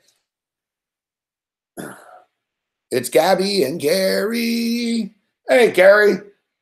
Hey, Gabe, how about we have the second-ranked team and the third-ranked team play each other in the first round? Wouldn't that be good? No, that'd be a dumb idea, Gary. You know what, Gary? You're a disgrace to the name Gary, fuck. You're a disgrace to fucking people like me named Gary. Gary fucking Brown. GB. You're a disgrace to people named GB. You're fucking a disgrace to my alias. I'm offended, fuck. As somebody that uses the name Gary in times of need, I'm offended by this.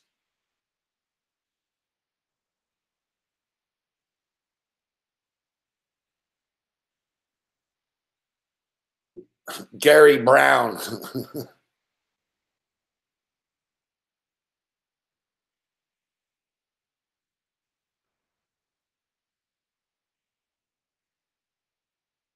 Holy fuck. Hey, go play in traffic or something, fuckface. Dear God, bro. Don't give him too much attention.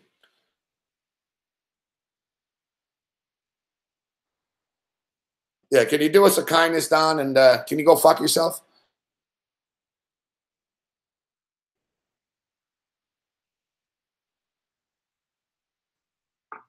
I don't know. At least every time he signs in, he's giving us another viewer. It's like, bro, like you already made your point once. Like you're just fucking exposing yourself for being even more pathetic.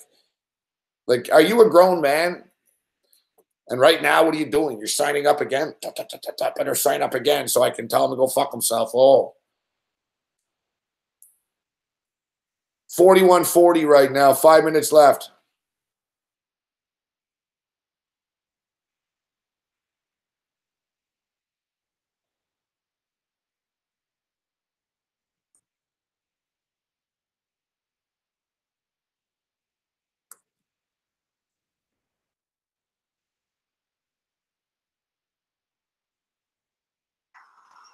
Hey, fuckface.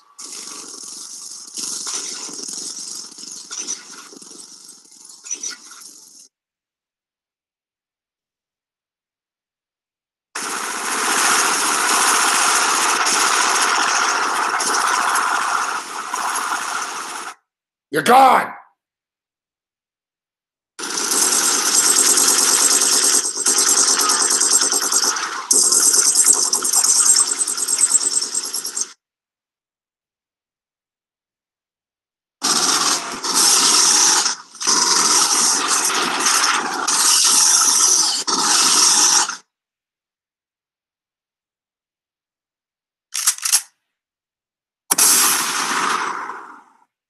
We added a shotgun to the arsenal.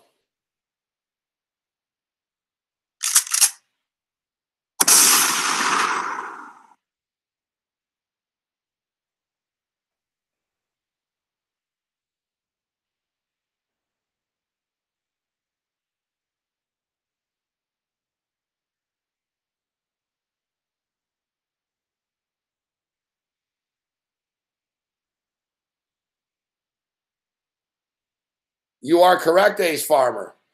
I thank you for reminding me.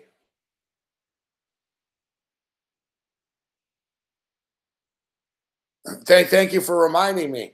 Lakers did not make the playoffs.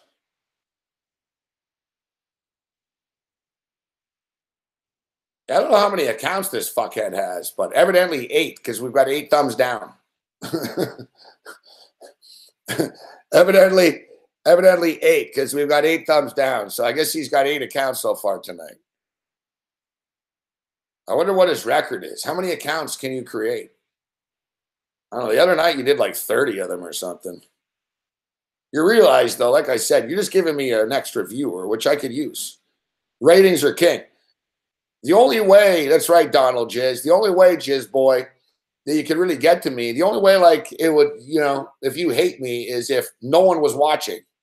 So ironically enough, by you continuously watching and supporting me, you are actually aiding and abetting my success.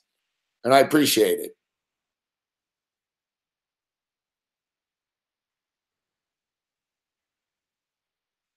So I appreciate that.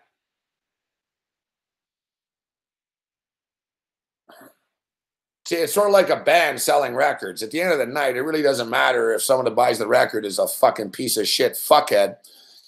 You know, we still got your money. So in this case, troll boy, you're actually supporting me by watching me every night. So I thank you for it, and I appreciate the continued support. And I also think that I'm doing something good for the good of society, because if you weren't watching me right now, you'd probably be stalking a chick in your neighborhood or something. So I'm like taking one for the team. I don't know what happens after you fill out the form, Brian, bro. SBR is going to send you an email back, I would assume. Yeah, hang in there. It'll be a couple of days.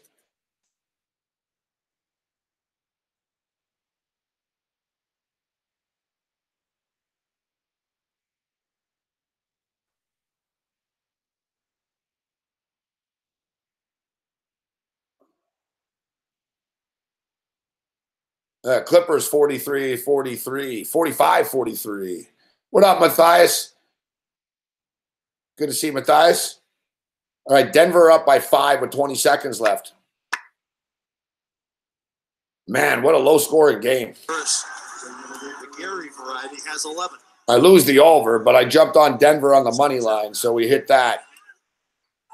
And for the first time tonight, man, the Denver Nuggets, man, 6 wins in a row. They're not letting up, man. These motherfuckers are really banging to get in the playoffs.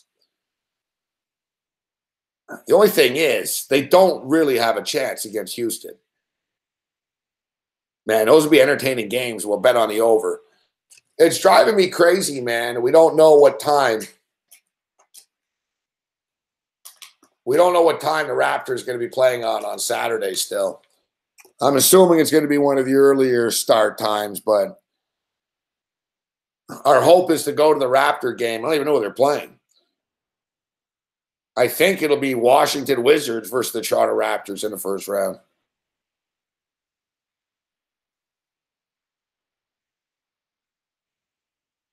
Saturday in Toronto will be banging. The Raptors play in the afternoon/evening. Toronto Maple Leafs play Saturday night. in Boston.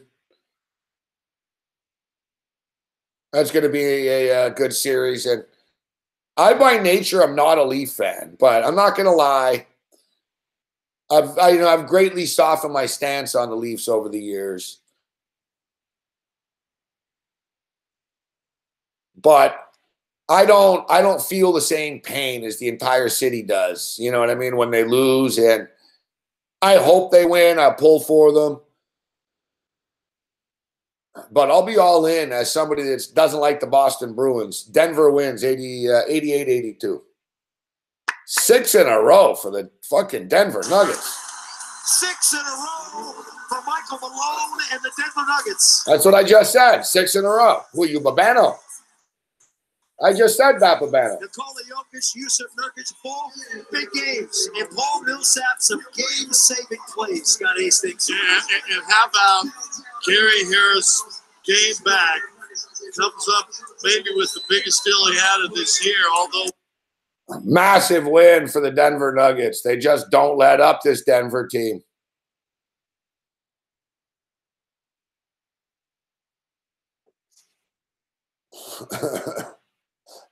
That should be the announcer. It's a 6th win in a row for the Denver Nuggets. And right away, the guy comes in. The Denver Nuggets win 6 in a row.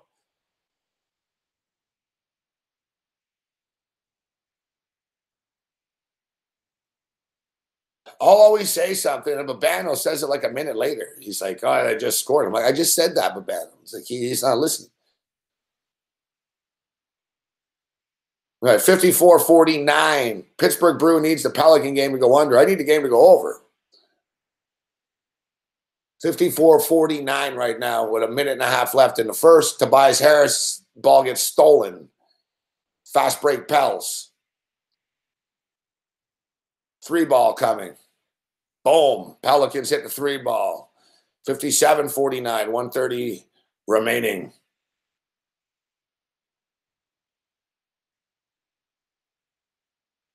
Yeah, but you know what, Ace Farmer? You got to be careful because oftentimes if a team needs to win a game at this time of the year, it means that team's not very good.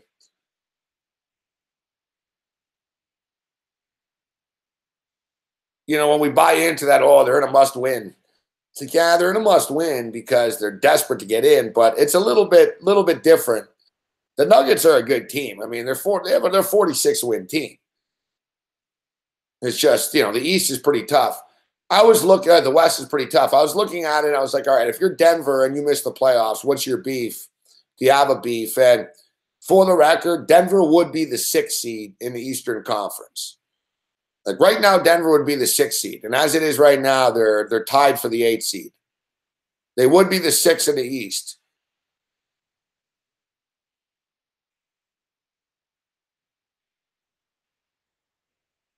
I don't know how they didn't call a foul on that shit right there.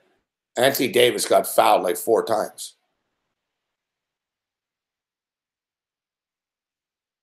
DeAndre Jordan just like fucking like body checked somebody.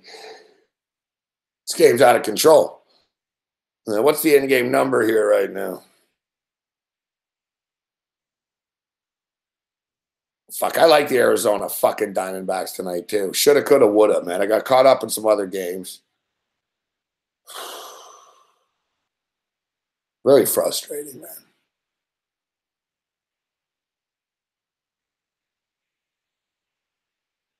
At least we just hit Denver. Hitting Denver helps. That was good.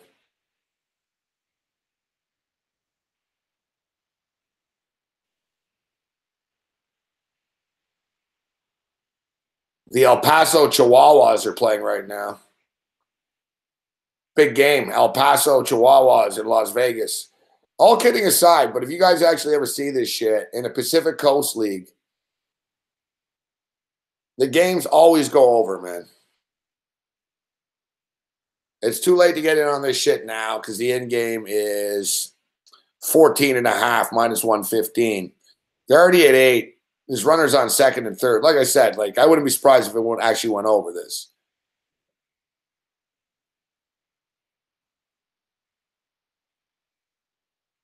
Yeah, the game's in the Pacific Coast League. Las Vegas, Reno, Tacoma.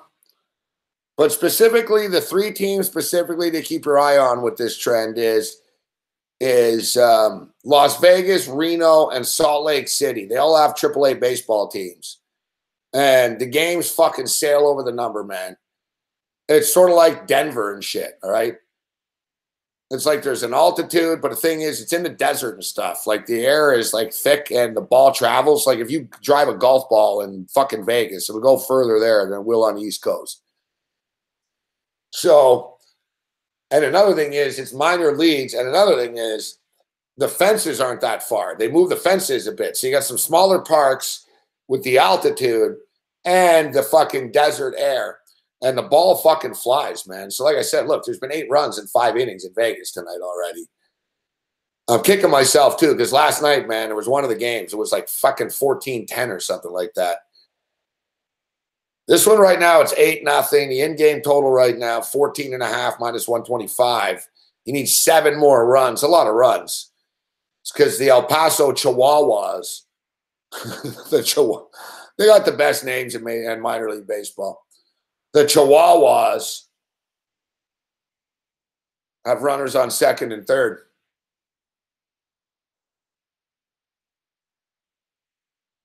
It's like our boy Tony Cicada in Jacksonville, the Jacksonville Jumbo Shrimp.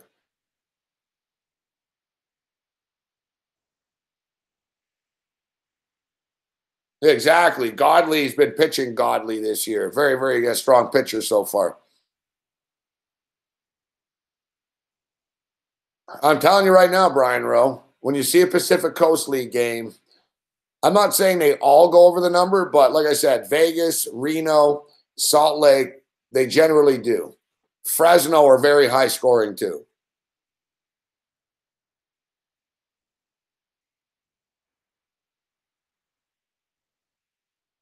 El Paso.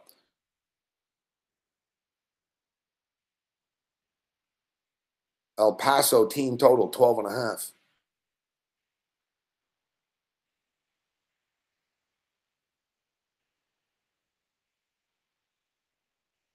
I can't live bet Arizona. It's 2-0. They're minus 450.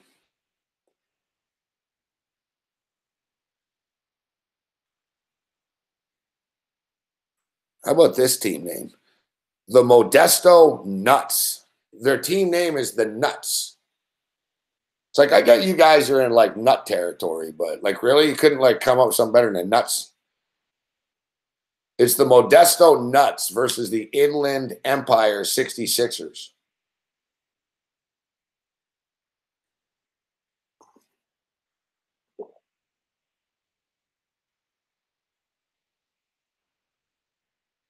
Oh, now 9-0. Fuck. Now the bases are fucking loaded. Fuck me. All right. Fuck this shit. We're going over 15.5. Nothing massive, but we're going in here. A little late night DJ shit. I should have grabbed the 14.5. The bases are loaded. There's no out. We need a grand slam right now. Hit a grand slam. Make it like 13-0. That'd be good. All right, I just clicked it. The bases are loaded. We just took over 15.5 runs. Minus 130. Pitches in play.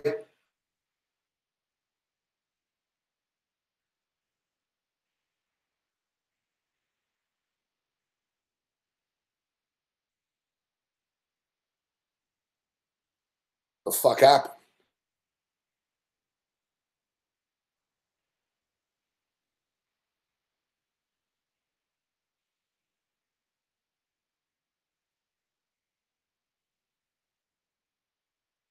There's a wild pitch.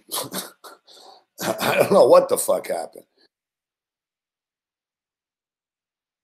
I don't know what happened. It went from bases loaded to second and third with nobody out still. So now it's up to 10. We just got that 10th run. 10-0 now. We'll see if we can get this. Come on. I want a home run here, though. Smack a home run, fuck. Get it up to 13 runs here. And hopefully Las Vegas can score a couple of runs. Las Vegas used to be the team for the Mets. It's kind of a strange pairing, fucking the Mets and Las Vegas. I don't think they are the Mets anymore. I think they might be the Angels. I'm not positive though.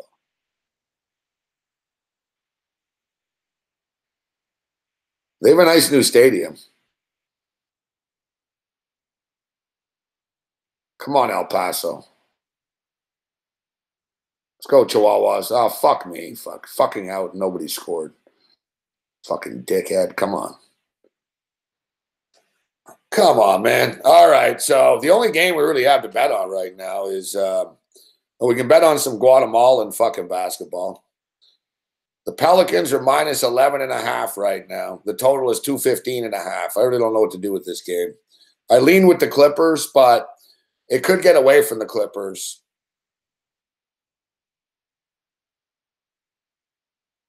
What's the in-game props here? They have in-game props like for the player scoring. Let's see. Anthony Davis, over under 30.5 points. He's got 14 points. Tobias Harris.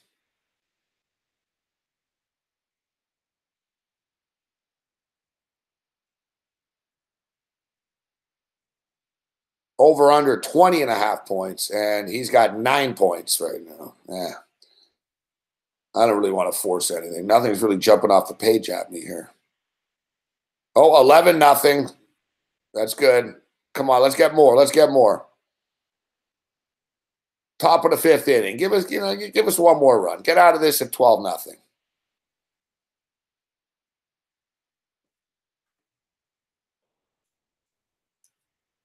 Dope. All right, 11-0. At least we got a couple more runs out of this. 11-0 as we go into the bottom of the 5th inning.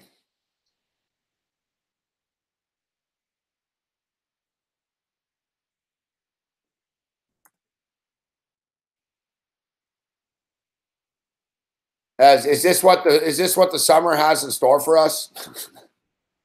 Is this what the summer has in store for us? Us sitting here fucking betting on Texas, El Paso, Chihuahua games? No, we don't have a problem at all. Like I said earlier today, these guys are like, man, it's fucking ridiculous you give money to the church. And they're like, yeah, what about that Sacramento King game tonight?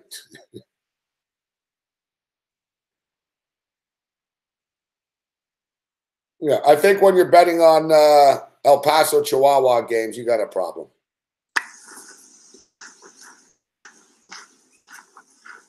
My name's Bobby, and I am an addict. At least that's what Priscilla says. She's going to leave me unless I quit gambling. Puzzles me, though, that word, gambling. Whenever Priscilla gets a car out of the garage, she's gambling big time. Never checks the mirror. Sticks it in reverse. Puts her foot down right out on the highway. Jeez Louise, that's gambling. Here I am, Gamblers Anonymous. And your point is what, Bobby? My point is this. Life's a gamble, right? That's the thrill of it. You know, you folks aren't here because you're gamblers.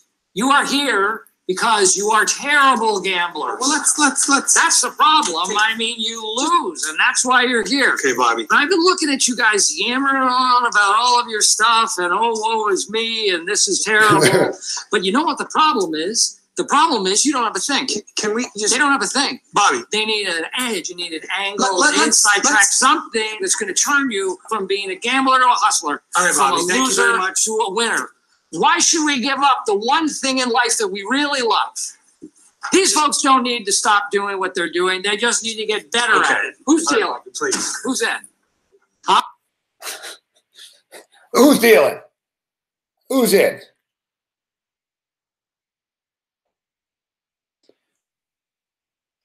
My name is Gabby, and I'm an addict. Last night, I bet on a Texas El Paso Chihuahua baseball game. Not only that, I bet it at a horrible number, 15.5 runs. I hear y'all yammering on about, oh, woe is me. Oh, here's Tony Sincata. What's up, Tony? Like I said, yeah. Motherfucking Rockies, pieces of shit.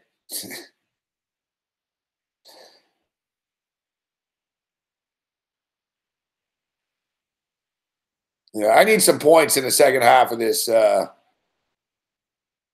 need some points in the second half of this Clipper game. Like I said, I don't know what to do with this game, man. San Francisco are winning 2-0 right now. They're in the 6th inning. The Modesta Nuts are down 1-0 to the Inland Empire 66ers. Who the fuck are the Modesto Nuts, man? Like I was just talking about, Tony. I was just talking about the Jumbo Shrimps. You got some great names in AAA and shit in minor league baseball. The El Paso Chihuahuas. The Las Vegas 51s. That's a good name, the 51s. But the Modesto Nuts. What, like nut jobs, crazy people? Or what are they, like fucking pecans or something? Is that pecan country? Fucking walnuts. I think pecans are in Georgia. It's like fucking walnut country or something. Modesto, California. Why don't you just call your team the Walnuts, fuck? Fucking Modesto Walnuts. Have the outfield wall like made of fucking walnut and shit. And the Inland Empire 66ers. It sounds like a medieval. What is this? Inland Empire. What inland? What empire? 66ers sounds pretty evil, too. What do you guys see? Inland Empire 6666ers, but you weren't there. They told you to drop the 6. I need to know where this team's from, fuck. Inland Empire.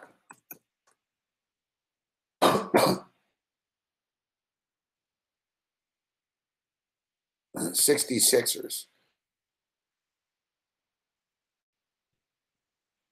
Oh, they're a minor league baseball team in San Bernardino. Trust me, I've been to San Bernardino. There ain't no empires out there, fuck.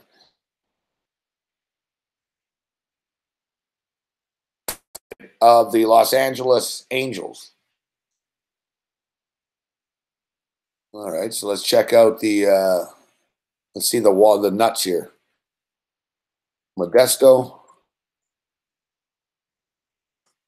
Nuts.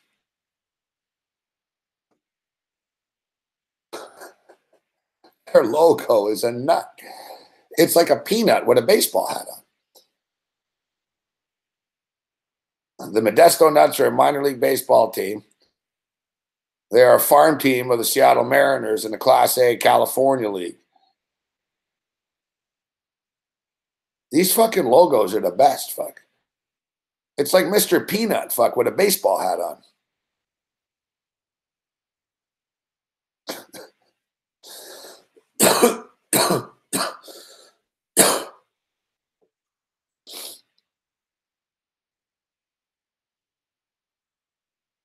All right, so we're wondering, the Inland Empire, San Bernardino. Their logo's not so good, fuck. It's actually not too bad. Instead of it's kind of fucked up, actually. It's actually pretty cool. It's like a dude. It's like a baseball player, and he's swinging like it looks like a bat, but it's actually a flaming wrench. Fuck. He's got like a wrench. Man, if I had money, I'd just order like every one of them blindly. I'd just say, give me the whole damn league, fuck. I know each one's going to be good. The Modesto, these are great. I got to get that fucking jumbo shrimp pack on there, Tony.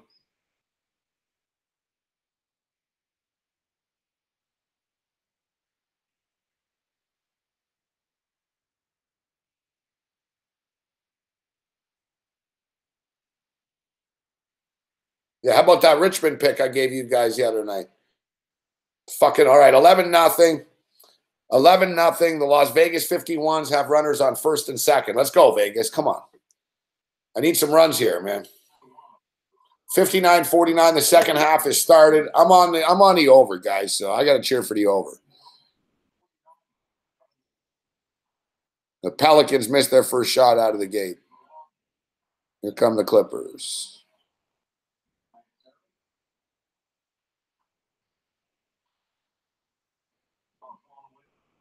Boom, Wallace. I'll tell you what, I think the Clippers can compete here. 59-51. We'll see if we'll jump in on the end game. I need some runs here. Let's get some runs in this baseball game. All right, we'll take a quick break. I promise. We haven't taken a break yet all night. Giving you 1 hour and 49 minutes of entertainment. Gabe Morency, great stuff. But we'll talk some NHL playoff future series prices after.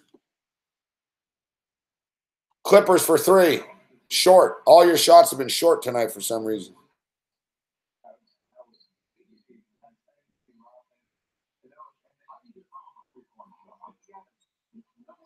Oh, both teams are missing out of the gate here. Only one basket in the second half so far. So, I mean, it's okay if you're vested in your craft to get better at it, but that's what you have to do. And sorry, he should be in the gym working on that jump shot. So I talked for a little bit more time as well, but that was the words of kicking up a lot. This is all 300. Because he has so much to offer game. He's a nice size, he can defend, he can attack. That's what it is. All 4 of her shots have been later.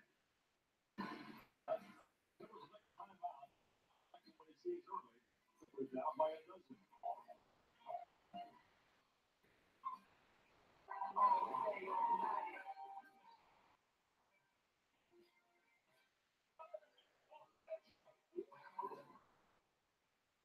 Thank God the fucking hockey playoffs are here Wednesday because I'm sick of this bullshit. I'm sick of these meaningless games. Gotta play fucking Fraser Crane. Fuck. Who cares? Who doesn't?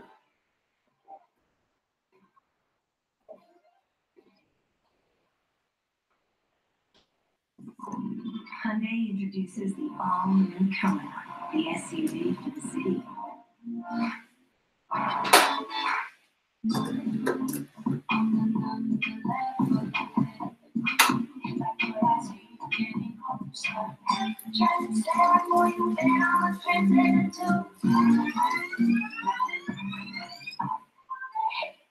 The all-new Kona, the SUV for the city.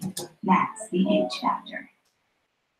There's a party right now at partycasino.net. The online casino where the fun never stops. At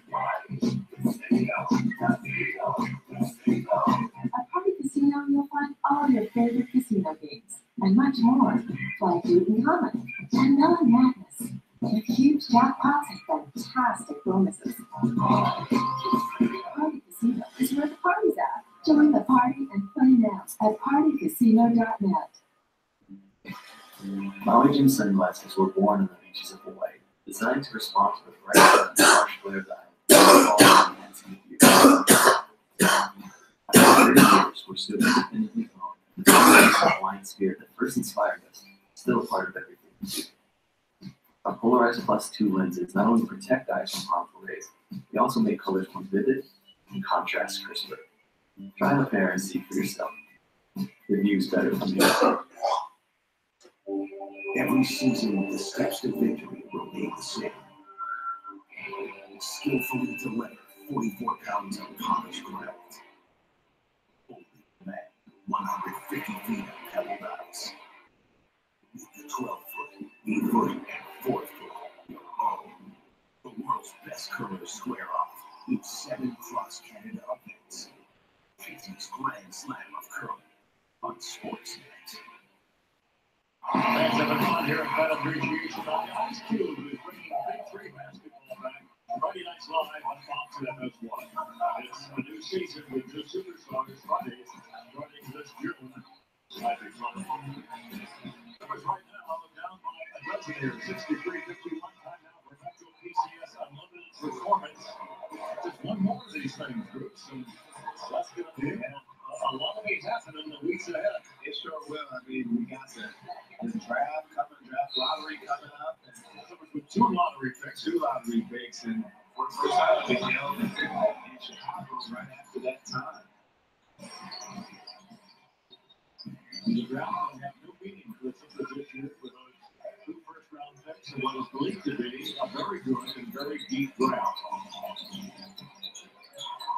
Holiday into the corner. Davis couldn't finish it off. Clippers are trying to get back into this basketball game. Wallace has it poked away. They got numbers, only one shot to his back. Miritich got the shot blocked. It'll be a goaltend. The goal will go to Miritich. Warrior man from Montenegro. Successful bring it the other way, trailing by 14, and matches their biggest deficit of the ball game. Jordan the distance. Harris. Miritich the rebound.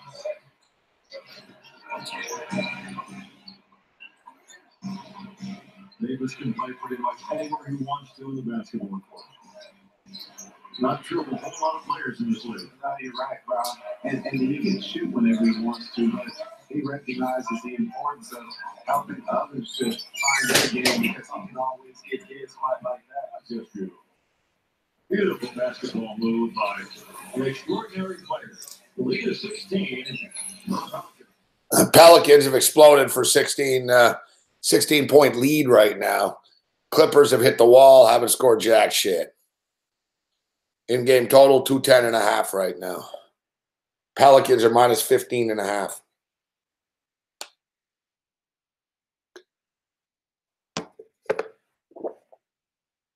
DeAndre Jordan turns it over.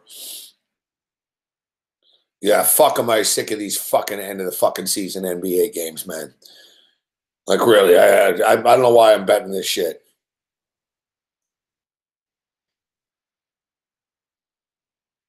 It's fucking frustrating. Every night, you know, who's playing, who cares, who doesn't care, who's sitting. It's a mind fuck. It's you know, just bring on the fucking damn playoffs at this point. I'm frustrated. I'm sick of the regular season. The players are sick of the regular season. Everybody's sick of the regular season. It's pretty stupid, too, that you have these guys play this incredibly long season and stuff. Like, at least the NHL figures it out and gives them some days off. Like, most of the teams, everybody ended on Saturday.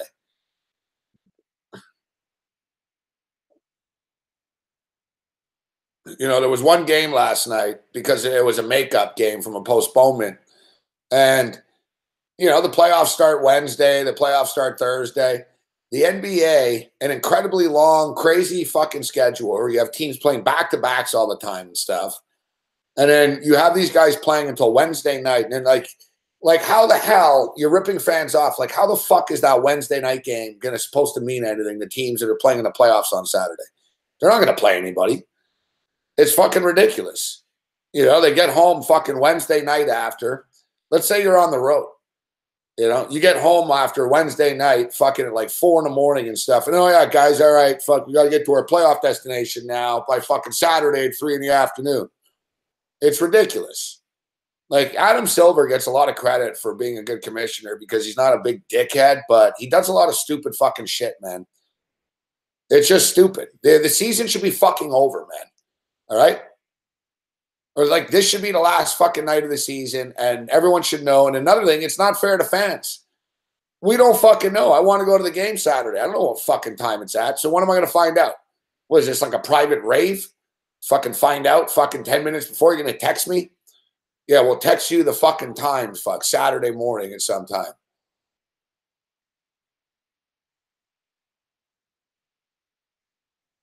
It's fucking ridiculous. You know, they're playing Wednesday night, and then, you know, teams got to go through the motions and shit. Then they got to play. Like, the NBA season, this shit should have been over 2 weeks ago. Everyone's gotten hurt. Fucking Kyrie Irving got hurt. Like, everyone gets hurt at the end before it's done. Like I said, shorten the fucking season and figure it the fuck out. Don't have your fucking season end on Wednesday night and the fucking playoffs start 48 hours fucking later. It's ridiculous. It's like real good. They really give a shit about the fans, don't they?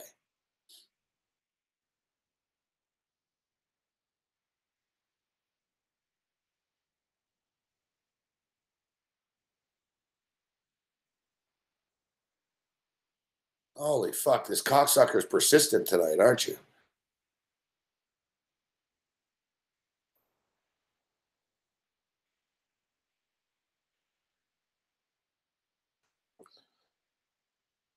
It's the same dickhead. Fuck. It's like, I don't know. Don't give him any attention. I don't give a shit.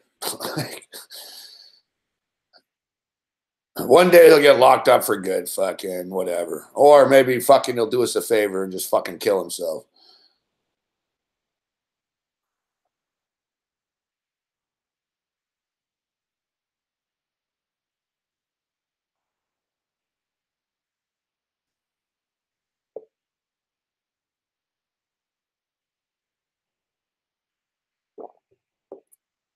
Hey, look.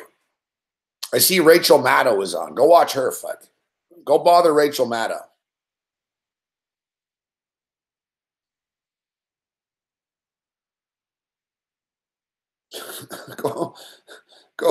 go bother.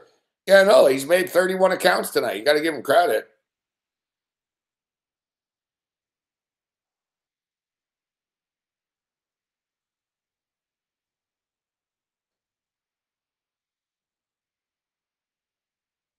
You got to give him credit for his persistence, at least.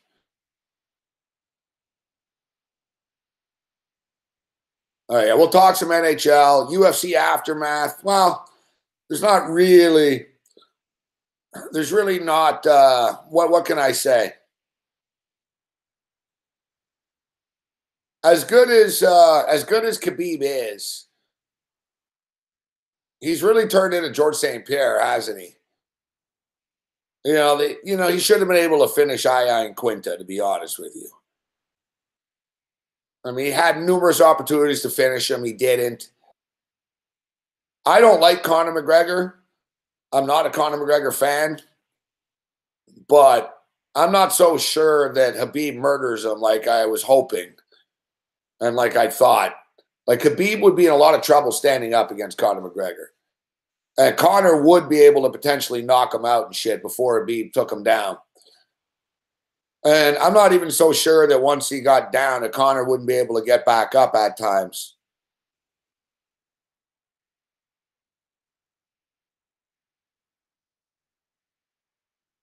Now, Khabib wants to fight George St. Pierre now. He threw that out there. There's no way in hell the UFC is going to give him that fight. There's no way in hell Khabib is going to fight George St. Pierre. It'd be the most boring fight in the history of mankind. It's not like people want to see that. Listen, if you're a technical, hardcore fan, it'd be cool. But number one, the thing is, George St. Pierre is way bigger than you. So you'd be in a lot of trouble. As good as you are, you'll be in trouble against George St. Pierre. George St. Pierre would beat Khabib. Like, Khabib will lose to George St. Pierre. I think people underestimate George St. Pierre. They think he's older or whatever, but George St. Pierre is pretty fresh, man. He's not that old, and George St. Pierre doesn't really party all that much. He's not like a fucking pure Sidney Crosby, like, saint. I'm not saying George St. Pierre never parties, but he's not your typical 34, 35-year-old. He's in awesome shape, and he's pretty big. Like, he's bigger than people realize now.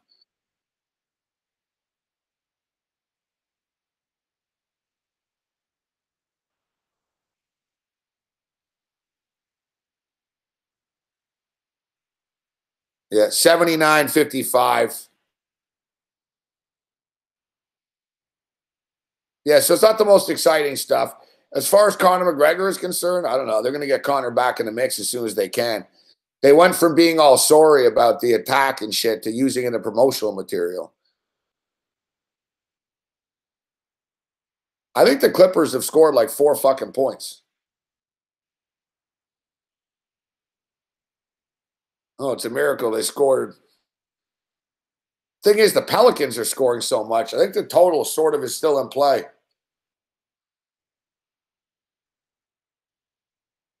There's no way in hell George St. Pierre is fighting at 155 pounds.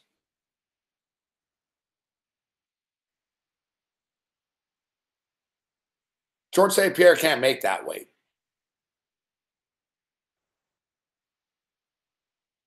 George St. Pierre weighs like fucking 195 pounds, man. There's no way in fucking hell he could get to 155. There's no way in hell he would want to do that. And another thing is, there's not enough money at stake. It's a boring fight. Like, it's not like people would be like, oh my God, I need to see Khabib versus George St. Pierre. It's two boring fighters.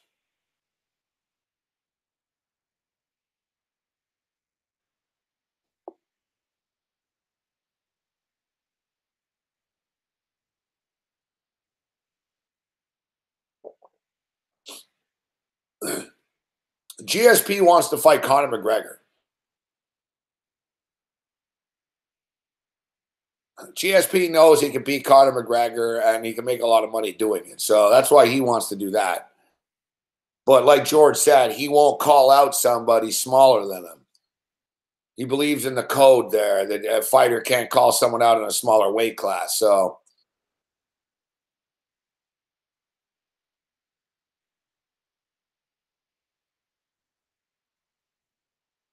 yeah, I like Pride. Exactly, Jazz. I mean, George saying it's a battle for him to make fucking, he was willing to fight at 185 before, even after in his comeback. George St. Pierre only cares about super fights right now. Now, listen, they're going to want to get Conor McGregor in. My guess is Khabib fights somebody else. He'll fight somebody else first, and then maybe down the road he fights Conor.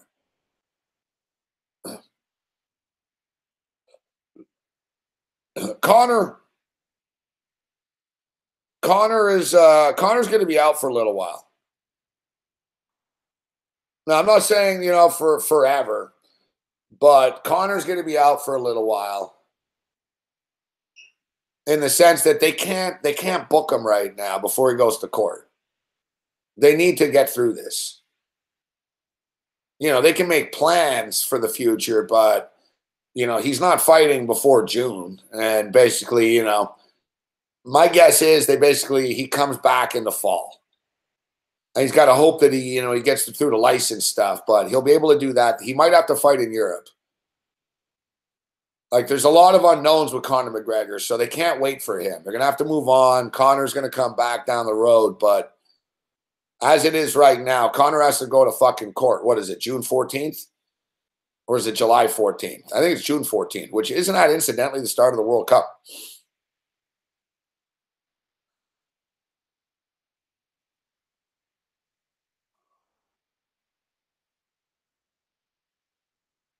Now, Khabib will fight like Dustin Poirier or like one of the fucking guys in the division just to get a win. They're gonna have to roll him out there. So yeah, so June 14th, they can't do anything until he goes to court. And then he goes to court. We see what happens. Like I said, he could.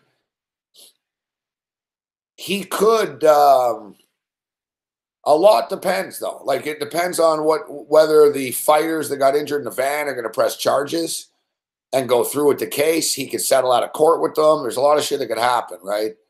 But even so, I mean, he's got to go to court. And, if he gets found guilty of even of a couple of these charges, a couple of them were felonies, and a bunch of misdemeanors. But if he gets found guilty, he could not be allowed in the United States for a little while. And also, he could, he's not going to get sanctioned like right away. Now, we're not naive, though. Nevada will sanction him. Fuck. Nevada will fucking sanction him. Like I said, if Floyd Mayweather was going to jail and they let him fight first. Las Vegas is greedy. They want the money because they'll be like, well, if we don't do it, fuck, they're going to go fight in London or something. So Conor McGregor will be back, but I don't know if he'll be fighting in America anytime soon.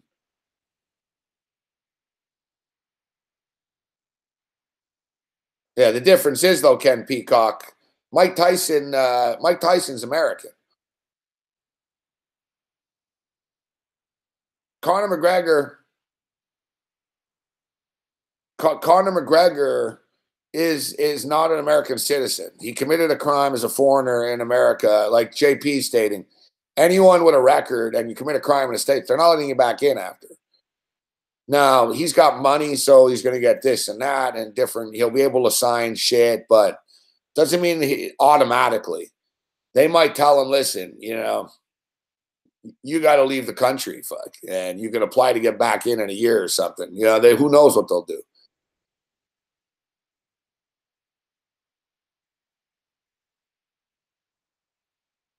I guarantee you the UFC is already thinking, you know what, we better start looking at European venues.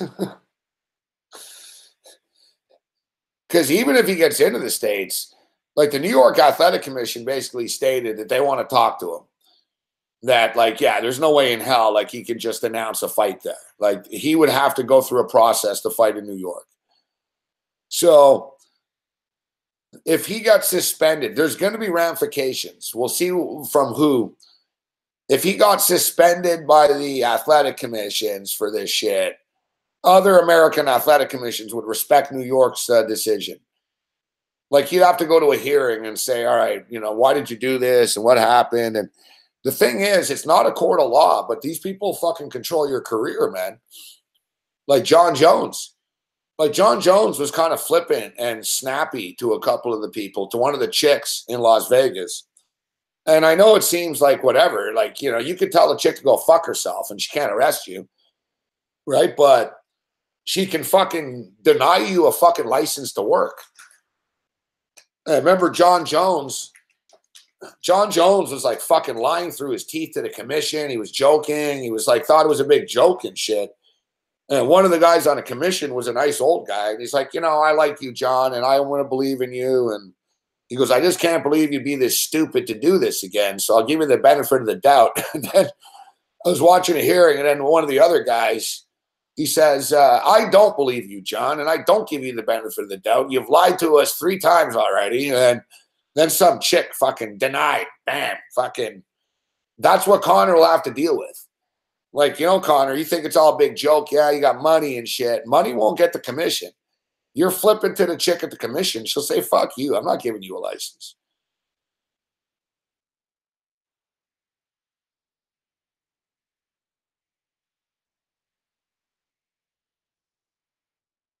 Listen, I'm a Khabib fan. I like Khabib. And I'm not, you know, I don't want to criticize him. I mean, he's 25, 26-0. 26-0 now. My just deal, like I was said, is if you look at there's a lot of decisions, man. And yeah, he's never really in danger of losing, but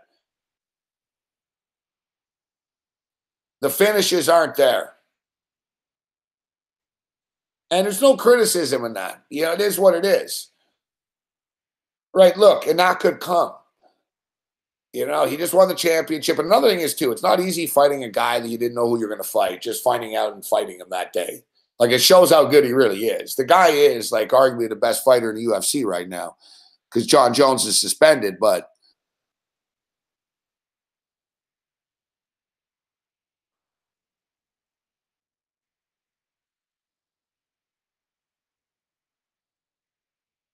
like I said, before I used to be kind of the camp that, you know what, there's no way in hell Connor would fucking beat this guy. This guy will take Connor down and he'll win for sure.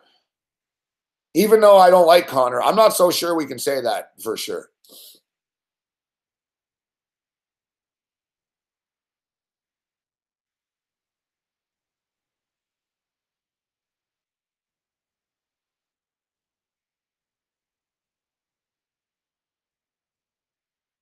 All right, so we mentioned the LA King line. Fucking 12-0 in the baseball game. We need Las Vegas to score a couple of runs here. Son of a bitch. Jumped in too late. 2-0 Arizona still. Only 7 hits in the entire baseball game. If you're real ballsy right now, you could get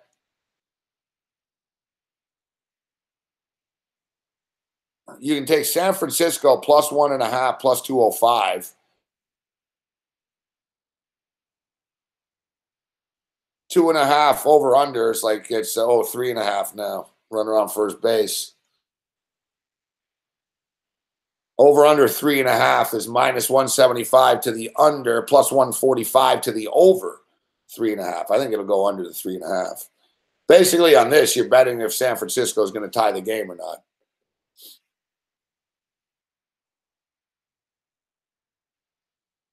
86-67. What's the in-game total right now in this basketball game? 214.5. 88-67. Man, the Pelicans have a fucking explosive offense, man. These guys can ball on offense. They put up a shitload of points. Holiday's a stud. Mirotic is good. And, of course, they've got Anthony fucking Davis. That's what we're saying. I can't wait for the NBA playoffs. But we got the NHL playoffs set to start. Wednesday night, there's 3 games. And we've talked about this briefly, but we'll kick the tires on this again. We'll tell you if you missed our conversations with this. But we're going to take every game in the Stanley Cup playoffs to go to overtime. We're going to take every game to go to overtime. You've got to lock in and commit, though, to do it every game. And we've got to bet the same amount on it. So it's kind of tough. Listen, we'll use $100 as an example right now, but it's tough to bet $100 on every NHL game to go to overtime. Just like 3-4 games a night. Then you're going to be down $300 right away before you even bet on a total or an NBA game, or you know what I mean? So I don't know, man. I'm hoping to do it for 50 a game. You do it for 25 a game. That's more affordable, at least. But I want to stick to sort of a plan before and say, no, I'm going to stick to 75 a game. I'm going to do it for real. Try to make some money on this. So let's use $100 as an example, just because it's easier to do the math here. So look, there's 3 games on Wednesday night in the NHL.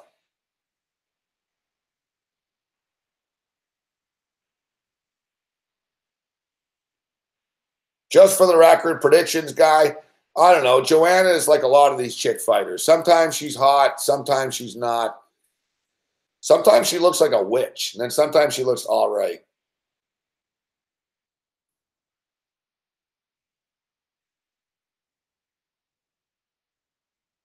I'm a fan of Carolina Kay, who I know is not the hottest chick in the world, but there's something about her I like. Yeah, we got a puncher's chance for the total here. All right, so as I was saying about this, let's get serious. This is the Bobby Riggs tip of the night. You want to turn from you want to go from a loser to a winner. And you want to go to a hustler. All right, so pay attention. We're getting serious here now, and I don't want to repeat this all the time. I'll repeat it one more time tomorrow night, but I can't go over it. And then once the playoffs start, we're going to be in on it. There's no turning back on this. So,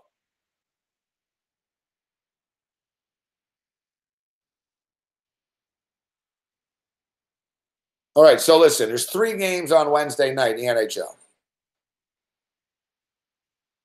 In the playoffs. Minnesota, Winnipeg, Philadelphia, Pittsburgh, LA, Vegas. Minnesota, and the Winnipeg Jets, it's plus 300 to go to overtime. Plus 300 to go to overtime. Philadelphia and Pittsburgh is plus 310 to go to overtime.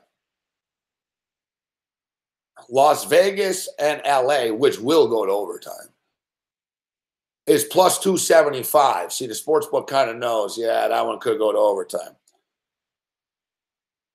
All right, so we'll use $100 as an example right now.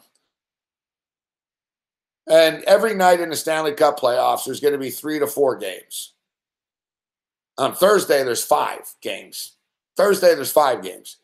So let's just use Wednesday as an example with the 3 games. Minnesota, Winnipeg plus 300. So you put $100 on each game to be a tie, $300 you wager. If Minnesota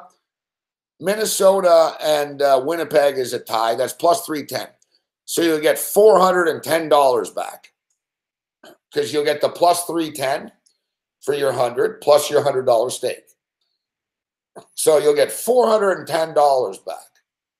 If just one game goes over, right there, you get four. If that one goes over, you get $410 back. And you made $110. If the Pittsburgh game goes over, it's plus 300, or it goes to overtime, that's plus 300, you get $400 back. You make $100. The LA Kings one and the Vegas Golden Knights, you'd only get $375 back. You'd still make $75. So if you put $100 on each game to go to overtime, and one of them went to overtime, you'd win $100 or $110 to $75 in between. If two of them go to overtime, let's say the Winnipeg Jets and the Minnesota Wild go to overtime at plus 310, all right? So you're getting $410 back for that. And then boom, hey, fucking right, Pittsburgh and Philadelphia goes to overtime too. And boom, that's plus 300. So you get another $400 back for that one. Boom, you just got $810 back for $300. You're already up $510, and then you're playing with house money going into the last game of the night, hoping it goes to overtime. And if that goes to overtime, you just won another $375 back. And then boom, you're up $1,175. If you have $1,175 at the end of the night, and you only started with $300. You see where I'm going with this? We're going to do this every night. If one of them hits, we show a profit. If two of them hits, we're fucking laughing. If three of them hit in a night, it's fucking hallelujah, fucking thank you, Lord Gambler shit. On Thursday night, we have 5 Stanley Cup playoff games. If fucking 3 of them go to overtime, man, you're going to be fucking rolling in it. Last year, in the first round of the Stanley Cup playoffs, 18 games went to overtime. All right, the Toronto Maple Leafs and the Washington Capitals played 6-game series. 5 of them went to overtime.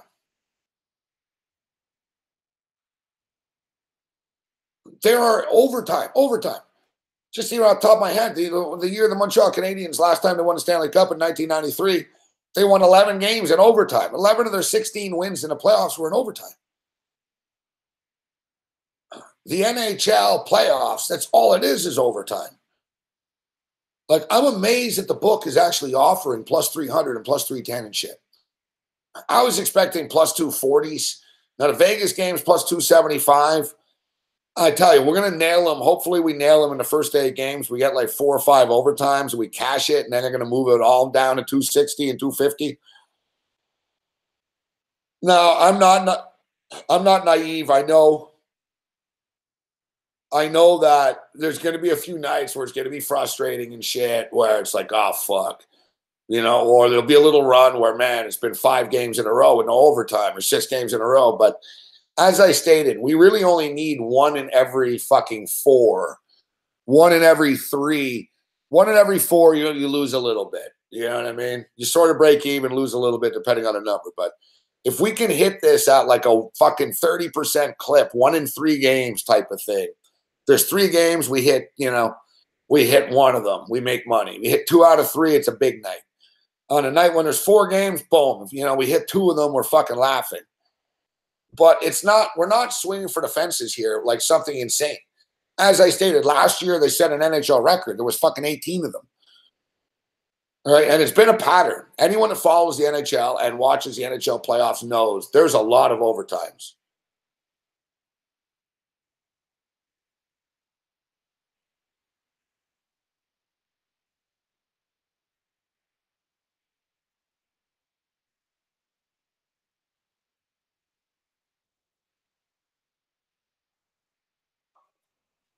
I know, Well, right now, you're right, JP. Right now, Bet365 is lowering. They're lowering all the ties right now. Yeah, watch. I'm going to check back in a minute. It's all going to be like 280 and shit. I haven't bet it yet either.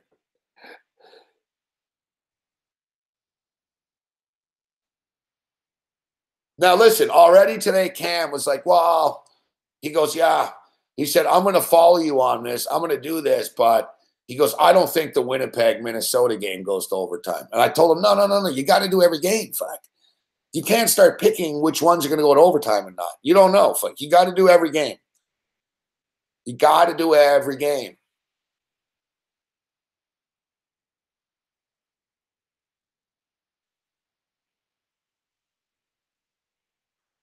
And think about it for like Pro Line and shit too, guys. Normally I would say Pro Line is a jip, but I tell you what, Pro Line with this draw shit, same thing. You play 3 ties on Pro Line, it'll add up. It'll be like a fucking 20-to-1 parlay and shit.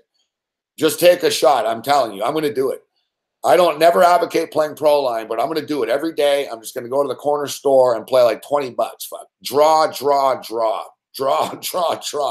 I'm not going to go for like the 4 and 5. I think they max you out at 4 draws now, actually, because they don't want to get beat, fuck, with the 6. As I stated, man, last year, 5 of the 6 games in the Leafs, fuck, went to overtime. 5 of the first 6 games in the series with the Caps and the Leafs.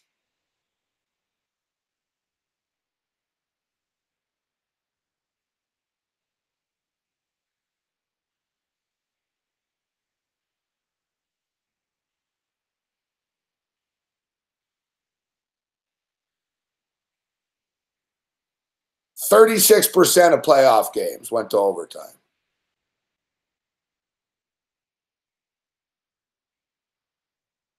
That was the previous record. Last year, get this, in the first round. Last year, guys, 43%. 43%. 43% of fucking games went to overtime in the first round last year. If that happens at plus 300, we're fucking killing it. We're all moving to Hawaii.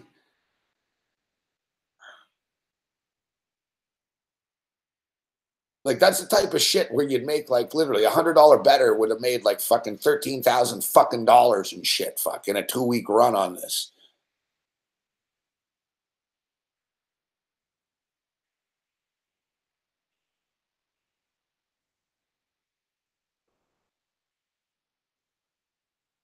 The Minnesota Wild and St. Louis Blues played 5 games. 2 of the games went to overtime.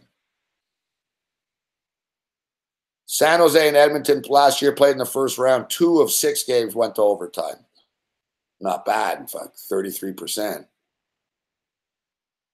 The Boston Bruins and Ottawa Senators played last year in the first round. 4 of their games, 4 out of the 6 went to overtime.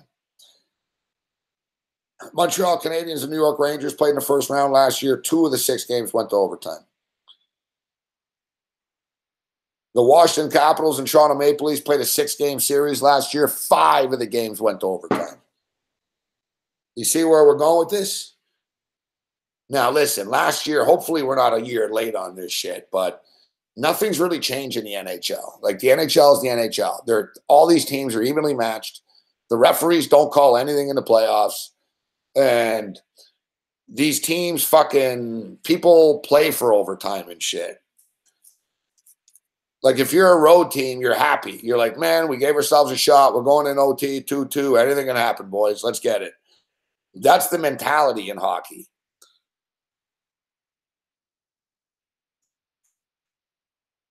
I'm all fired up for this.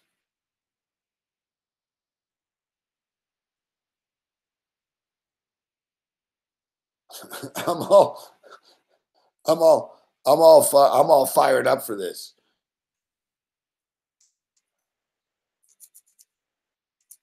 Now listen.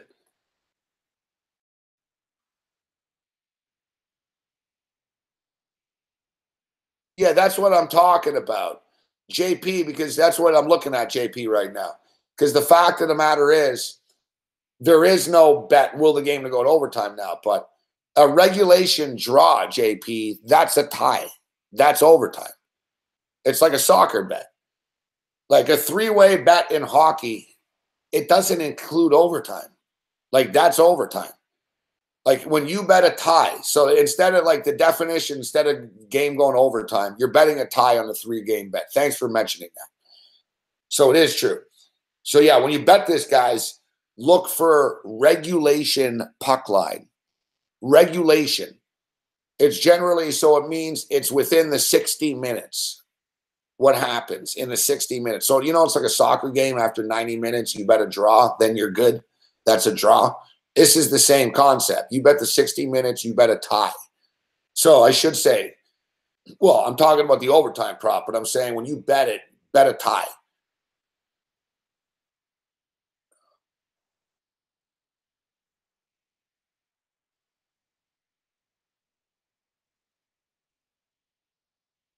And you know what? Little round robin parlays might not be out of order either. Let's just see. Let's throw the parlay. All right. So Winnipeg Jets. Let's just go for two of them. The Winnipeg Jets and the fucking Golden Knights parlay. Both of them go to overtime. 14-1. Wow. Not bad. Not bad. You throw that in a little round robin. You do all three. Just, you do every game, but you play the parlay every night. Round robin. Like I said, man, you hit that shit round robin, 2 or 3s and shit, you're going to be killing it, man, because the parlays pay so much. Let's just throw the other one in here. All 3 games to go to a draw. 60-1. 60-1. The thing is, it's not impossible for this shit to happen, guys. Like anybody that watches the Stanley Cup playoffs knows there's a shitload of fucking overtimes, man. There will be a night when this 60-1 parlay hits. And you know what? It's almost worth it to play at $100 a night almost because the Stanley Cup playoffs are only like what? They're April, May, June. So it's like 2.5 months. If you played $100 every day, it wouldn't even be that much. It'd be like $8,000. But if you hit once, you get $6,000 back. If you hit twice, you get $12,000 back.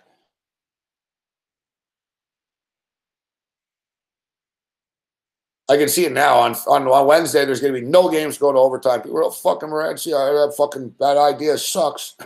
But the thing is, you can't give up after 3 nights, after 3 games. Because like you see, a plus 300, guys, you're getting big money back if you win 1 game. You got to hang in there.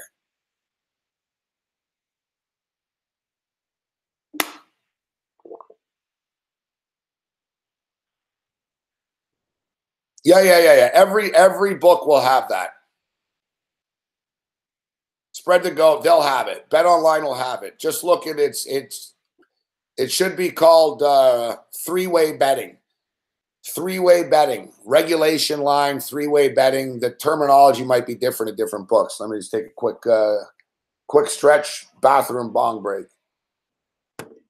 99-81 with 8 minutes left in the basketball.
Infinity QX60.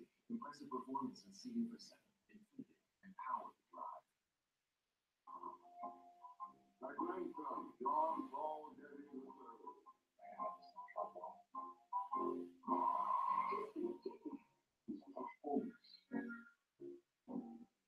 want to send a message.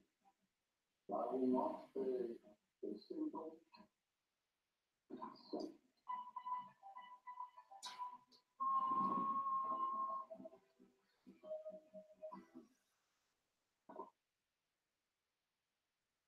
No matter where you were or what you were doing, Danny was there. Except the day Yeah, to be honest, I'm just sick of this little small unit betting. I've been just sort of piddling around for the last couple of weeks or month. Or I won a big in Vegas on the tournament a bit, but not even that much. Now the playoffs are coming. We're going to play this prop. I can't play $100 a game. I don't have that type of bankroll. So, we'll go even $25 a game. You'll still make some money doing this, guys. Like I said, every sports book will have it. Every sports book that is sanctioned by SBR will have this. It's called three-way betting, regulation line. The terminology could be different at different books, but every book's going to have this.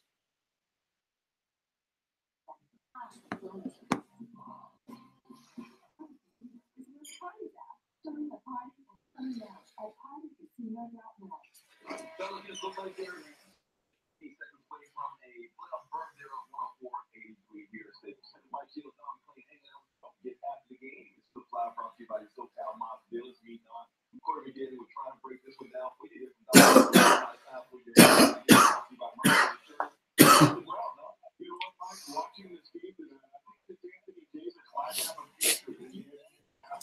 We'll talk some hockey tomorrow night. I'll get McInnes or Alex Smith on, but Ben will be with us on Wednesday. But we'll get McInnes or Alex Smith on tomorrow night.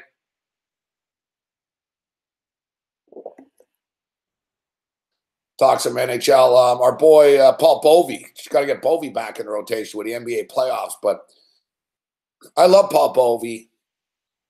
But the thing is, Bovey's always in weird places and shit, man. And the timing never really, the timing never really works out. I texted Bovey the other day. I said, "Where you at, fuck?" He responded. He said, he was like, Colombia. Guy's got a good cell phone, I'll tell you that much, fuck. Good service. So he's in Colombia.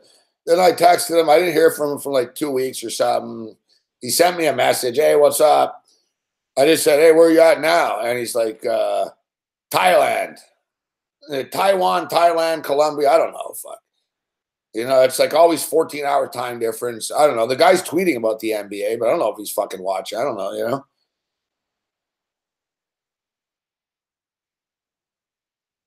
I hear good things about Colombia. Like the reputation, you're going to get killed if you go to Colombia, but doesn't seem to be the case, to be honest.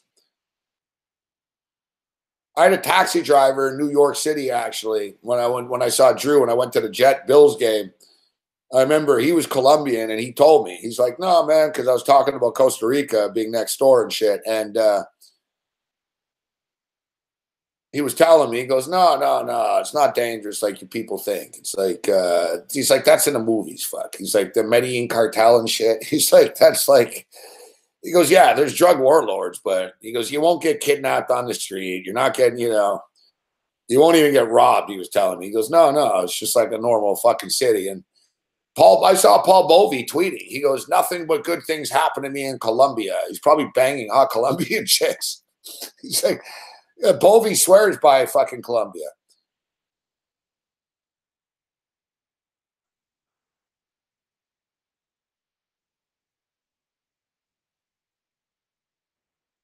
Yeah, Bovey swears by Colombia. It's next to Costa Rica. And you know what? Zach Jones. Look, Zach Jones of SBR is as blonde and as American as it looks, right? Like I could actually blend in Colombia, I wouldn't stick out on the street that much. If I had a bit more of a tan and shit, I wouldn't really stick out that much. But like Zach Jones, like really is a blonde American looking dude. And same shit, man. He lives in Costa Rica. He was telling me, he goes, man, I'd love to live in Colombia. He's like, it's fucking awesome there.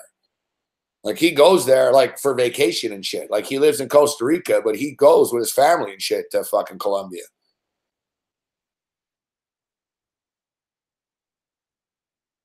So just for the record, I know we always hear these stereotypes. Oh, it's fucking dangerous. Yeah, it's dangerous everywhere. Fuck.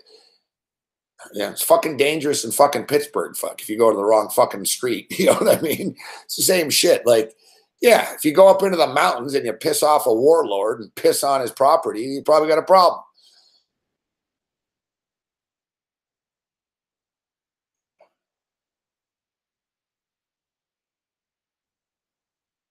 Yeah, these little bats, this fucking night's pissing me off on the way out here. This stupid baseball game. Oh, it's 14-0 now. Fuck, it's in the 8th inning. Fuck. It's 14, you fuckers, Vegas. Oh, I need 15.5. I need 2 runs.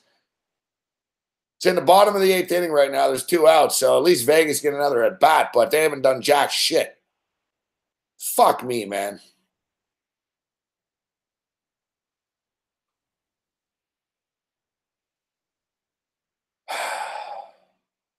All right.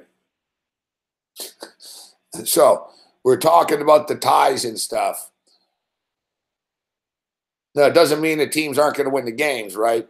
Where I sit right now, the Winnipeg Jets have never won a playoff game since their reincarnation.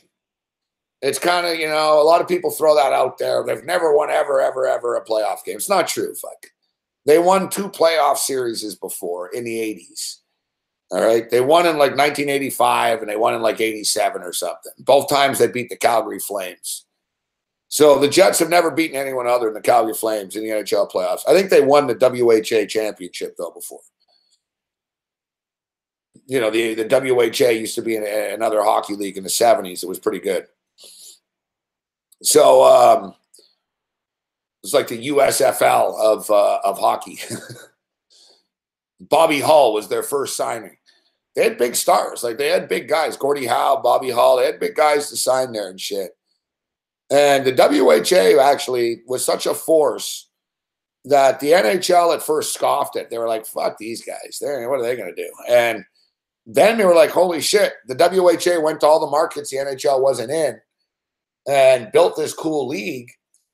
And it got to the point where the NHL was like, all right, fuck. We're going to fucking take these teams. Because they're like, how do we not? Like, they're selling out these games in these fucking cities and shit. Like the Quebec Nordiques. The Quebec Nordiques weren't an expansion team. They were a team from the WHA, the World Hockey Association. Like the Quebec Nordiques, Hartford Whalers, Winnipeg Jets. Who else? I think that's it, right? Winnipeg Jets, Quebec Nordiques, Hartford Whalers. I feel like I'm missing one.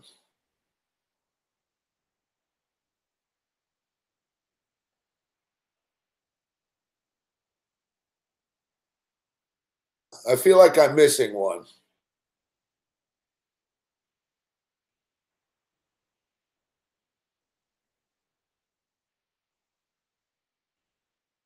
Yeah, the Indianapolis Racers. But the Indianapolis Racers, Wayne Gretzky was on the Indianapolis Racers. Wayne Gretzky was in the WHA. So like I said, it was a real league. No, not the Thrashers, Alan Action. The Thrashers were the Jets. The Edmonton Oilers. Thank you, Big Will. The Edmonton Oilers. No, not the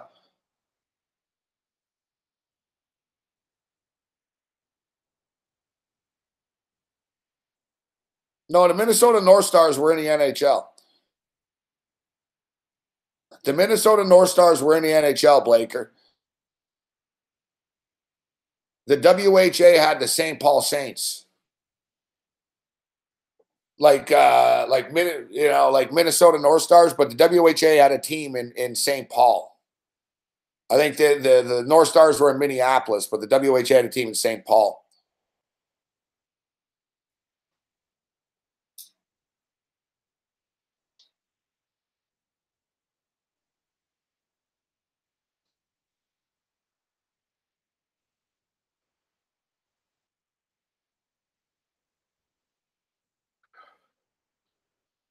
That's how my uncle got into the National Hockey League. He was on the Quebec Nordiques in the WHA when they went into the NHL.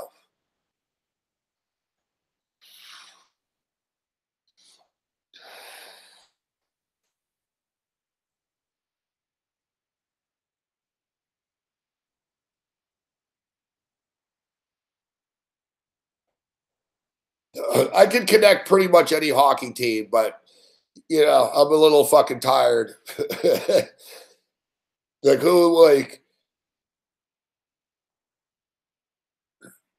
Atlanta Flames became the Calgary Flames. The Winnipeg Jets became the Atlanta Thrashers. Or sorry, no. Yeah, I should do the fucking ties in baseball and pro line. Who did the Cleveland Barons become? Who did the Cleveland Barons become? There's a few teams that I don't know, man. The Cleveland Barons,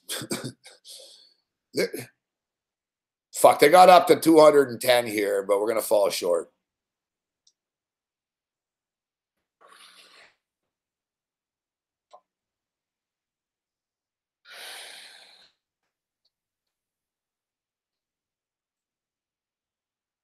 No, not Minnesota. Minnesota were around, Goldster. Yeah, Nordiques to the Avalanche.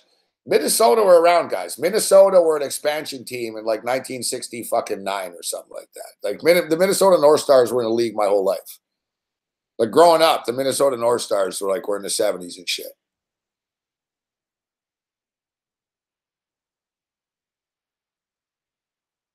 Did the Cleveland Barons players go to Minnesota?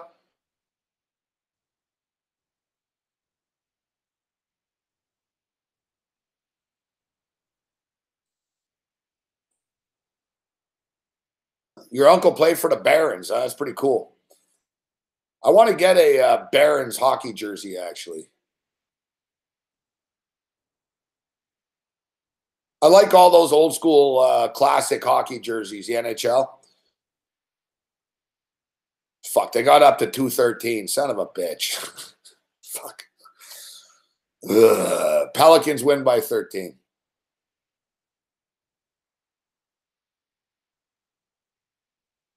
The California Golden Seals. They were another team that doesn't exist anymore. The California Golden Steels. That's pretty cool. Pete Gogan played with the Wings. With Gordie Howe. That's awesome.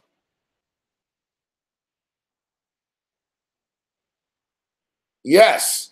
Aaron Shepardson. Yes. The Colorado Rockies.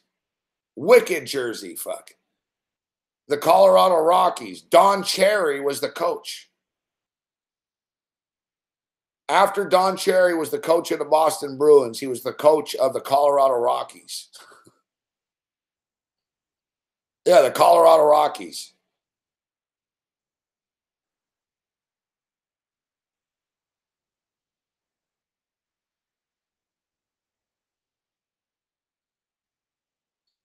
Colorado State, the football team. Colorado State, the football team. I don't know if you guys remember, but they had an alternate jersey with the state flag and shit on it. That was the Colorado Rockies hockey jersey. It was fucking cool. Oh, the Kansas City Scouts. Good call, Blanchard. I forgot about them. The Kansas City Scouts. Man, I like to get all those jerseys, fuck. Barons, Scouts, Golden Seals. You know that team, the Montreal Canadiens team, that only lost 8 games all year, like the best NHL team ever. Guy Lafleur told me, too. He goes, you know, he's like, Gabby, he goes, we could have won more games, but he goes, we lost to to California. The California Golden Seals wore white skates, the only NHL team ever to wear white skates. It was such a California thing to do at the time. So they wore white skates. And I remember Guy Lafleur was like, yeah, we lost. The best hockey team ever. They lost to like the Barons, and they lost to the Golden Seals or something in the same year.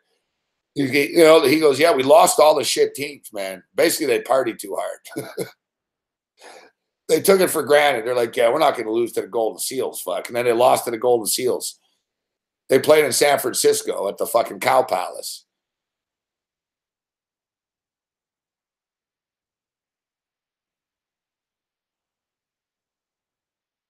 Yeah, the Hartford jersey is great, too. Kansas City Scouts, fuck, I forgot about those guys. Yeah, the Golden Seals is a good name, huh? It's a good hockey name. The California Golden Seals. It was a good name. They were in the Bay Area. They were out of San Francisco. They played at the Cow Palace in San Francisco where the Warriors played in the old days. They didn't last long, you know.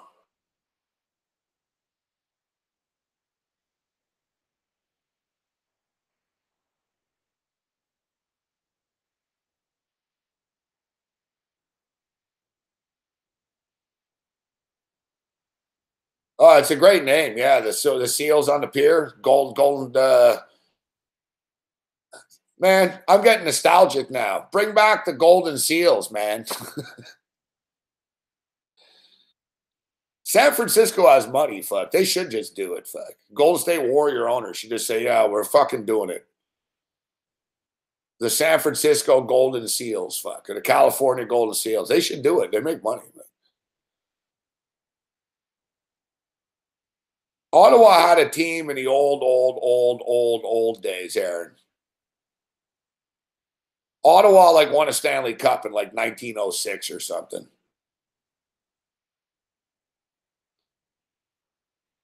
The Ottawa Bulldogs.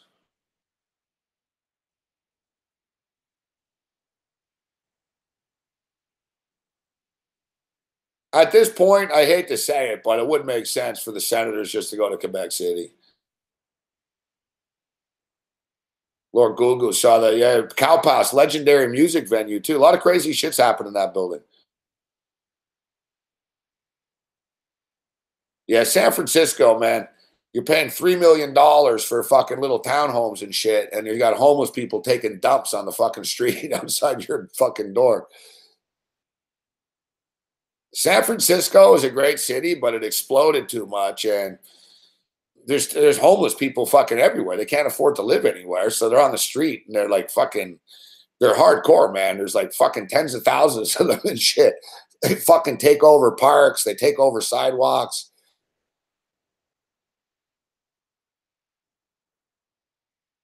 That's the thing. Listen, it's not good, but if you want to start charging people fucking $4,800 a month rent, what do you expect is going to happen? Fuck, you're going to end up with people on the street. You guys got greedy in San Francisco.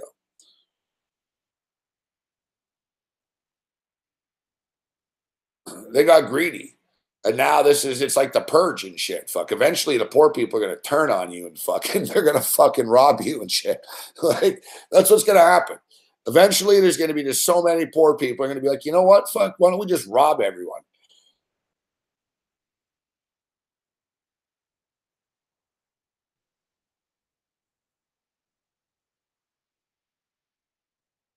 Like at least Los Angeles, I lived in LA. LA has Skid Row, fuck. You know, there's a Skid Row by the bus station and they contain it there, and that's that.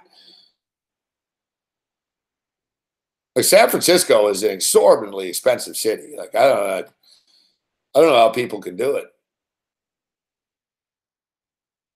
They're already attacking the tech buses. That's what I'm saying. Like they have a resentment towards like all these fucking like the Silicon Valley and Google and Facebook and Twitter. All those rich kids and millennial fucking like swarmy guys are all walking around fucking with money and shit, walking down the street with their Starbucks in their hand. Homeless people are like fucking, you know what? Fuck this guy. Fuck Jack Dorsey. Right? That's what they're thinking. You're right. They're going to storm YouTube one day and shit.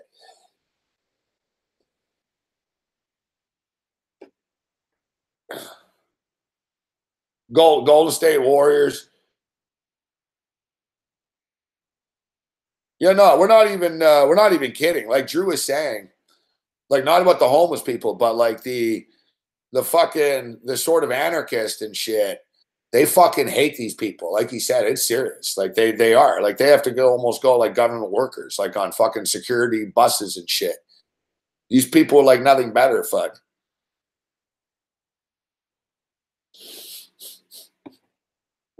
Yeah, they did do that last week. They did do that. And you know what? Actually, you know what? We're on YouTube right now, so yeah. But you know what? It's funny though. It's crazy. I remember like even Fox News and NRA TV and shit. Normally they'd be like, look at this crazy fucking chick. Fuck. They were like, it's just wrong. This crazy girl, and they'd pick on her. They didn't. Fuck. It was fucking funny. Like they're all like, wow, this is what happens when you fucking censor people, YouTube. like I was shocked. It was like, is Fox News basically taking the side of this chick? Like essentially they did. It was like, yeah, we're not saying, what it was good, what she did, but, this is what happens when you fucking censor people.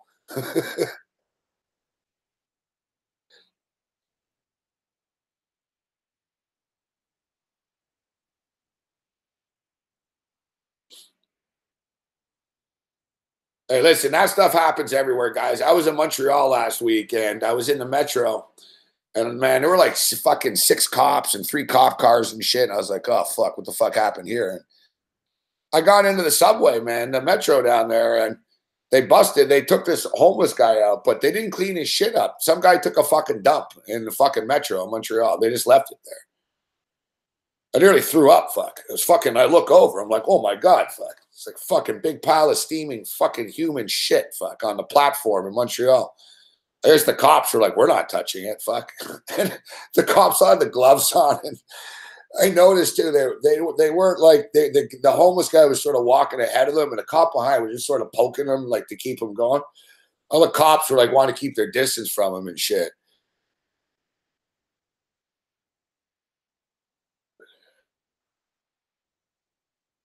Yeah, Toronto's the same way. Yeah, the cops are like, that ain't our job to clean this shit up. Fuck. They're like, you call your cleaner. Alex Smith remembers nearly stepping in. No, there's nothing good about shit stories. It's worse. If it was like a dog taking a crap, it wouldn't be as bad. But like I said, the fact that I saw the guy, I didn't see him doing it, but I saw him getting hauled out. And then I was like, oh, yeah. I'm like, oh, and then I could sort of smell.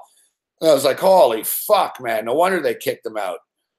Because at first I was like, why are they fucking sending 3 fucking cop cars to fucking kick a fucking sleeping homeless guy out of the metro? Because it's cold in Montreal. So people go underground. A lot of the homeless dudes will they'll pay the $3 to get in the metro system for the day. And they'll basically fucking just take the trains everywhere back and forth because it's warm. It's underground in Montreal. So there's a shitload of homeless people on the metro of Montreal because it's warm and it's an underground city and shit. So this fucking dude was just passed out, like sleeping there. He had this like, he had food smeared everywhere. He took a shit there. Like he took the fucking place over, man. He took the place over.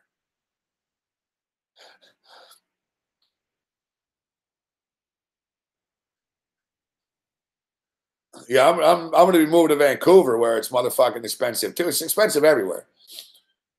Unless you want to live in a fucking shithole town, it's expensive, all right?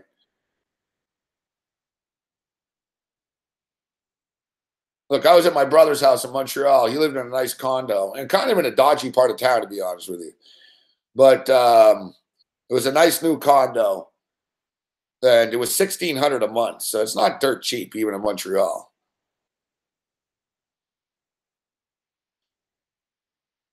Well, Chris, you'll have an opportunity to go take a dump in a shower right now because you're gone.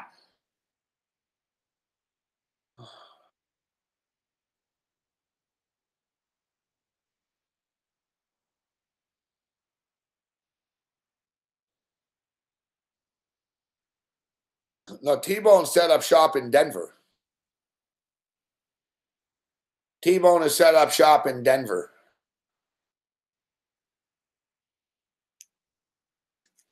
Yeah, this kid likes taking dumps when he takes a shower. Well, yeah, go do it. Fuck, you'll have plenty of time. Fuck, you're booted out of here.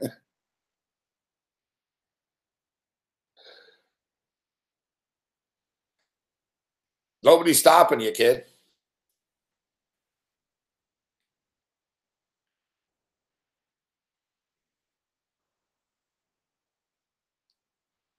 Yeah, it looks like T-Bone has switched allegiances. He's no longer a Cardinal fan. He looks like he's all in on the Rockies.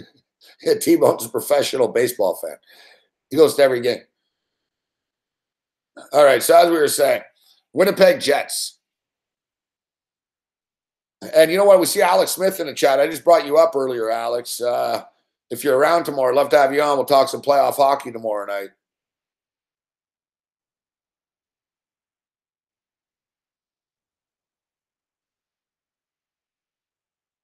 So, yeah, the Winnipeg Jets. I say the New York Jets, the Winnipeg Jets, minus 175. Listen, the Jets, when this all started, we started going nostalgia with old hockey teams, but the Winnipeg Jets, so they haven't won a game. They've been back to the playoffs twice since they've been back in the league. And they got swept both times. I do believe that this is different. Minnesota have a lot of injuries. This is a decent Wild team, but it's not a great Wild team. Winnipeg really is firing on all cylinders, and I think Winnipeg legitimately does have a chance to go deep in the playoffs. They have three things working against them, though. Number one, they're from Canada, and teams from Canada haven't won a Stanley Cup in 25 years. It's actually been exactly 25 years, so it would be fitting if they could pull it off. It's been 25 years since a team from Canada won a cup. Number two, they're from Winnipeg. Winnipeg have won 2 playoff series in their entire franchise fucking history in the NHL. And number 3, Auburn Wild is a fan.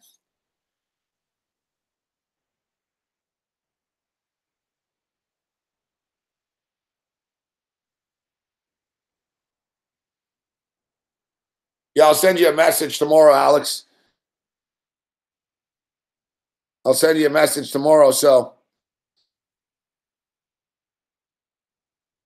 yeah, so basically, you live, I thought you were from Chicago for some reason at first, because I saw you in a Blackhawk jersey, but you actually live in St. Paul, right, Alex?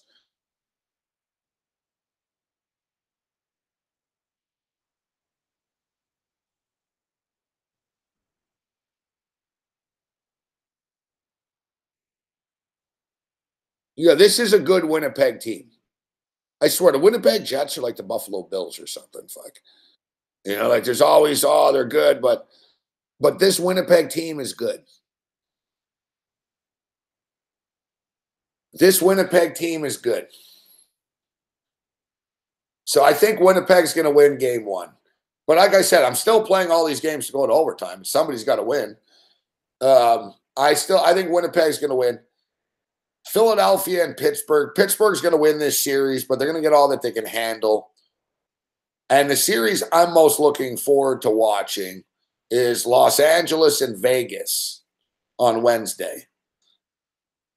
That's going to be a cool series. I'm going to be riding the Kings in this series. I think the Kings, although Vegas might win this game 1, they might be all fired up and, well, you know, I'm going under 5.5 in this game.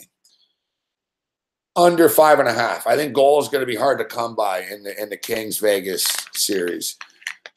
The other ones could be higher scoring. The Jets can score. Fucking Philadelphia and Pittsburgh should be a high scoring series, but a total of 6. But my play, like I told you, we went over the games to go to overtime odds and the theory there. But right now, I'm looking at Winnipeg winning on Wednesday, and I'm looking on playing the Kings at plus 120 and the Kings and the Knights under 5.5. Devils and Lightning. Listen, no one's talking about the Devils. You know, Taylor Hall has been a motherfucking stud for these guys. Tampa have been known to choke before. And there's been a lot of talk of Russian collusion and all this bullshit, but I don't know about any Russian collusion, but I'll tell you off the top of my head, and I brought this up earlier today, how many Russian goalies have won a Stanley Cup? 1? Khabibulin? Off the top of my head, he's the only Russian I can think of that's won a Stanley Cup as a goalie. Vasilevsky's shaky. Russia has a lot of good things. Great MMA fighters, tough fucking hooligans, good vodka, hot chicks, a kick-ass leader in Putin, who's a fucking, you know, you guys got a lot of strengths, but goalies are not one of them. Fuck. You guys haven't had a good goalie from Russia since fucking Tretiak. That was the 70s. And he's one of the best goalies ever to live, but it's been a long time. Unless I'm missing someone, you know, I'm going to look at the chat now. I'm not looking right now. Am I missing a Russian goalie?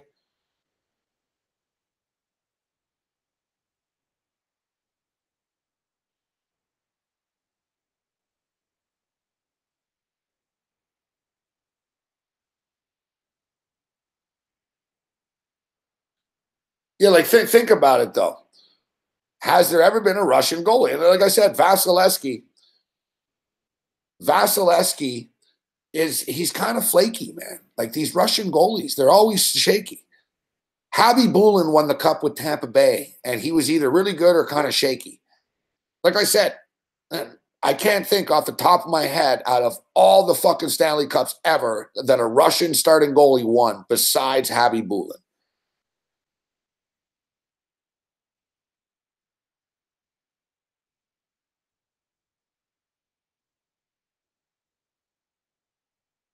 And to be honest with you, they're fucking lucky they won, man. Edmonton got fucked in that shit. The puck crossed the line.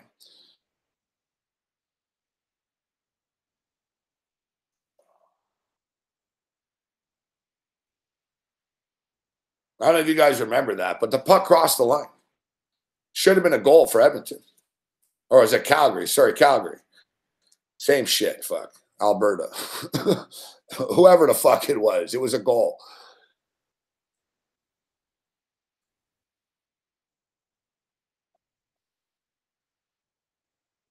Yeah, Calgary got fucked. The puck crossed the line.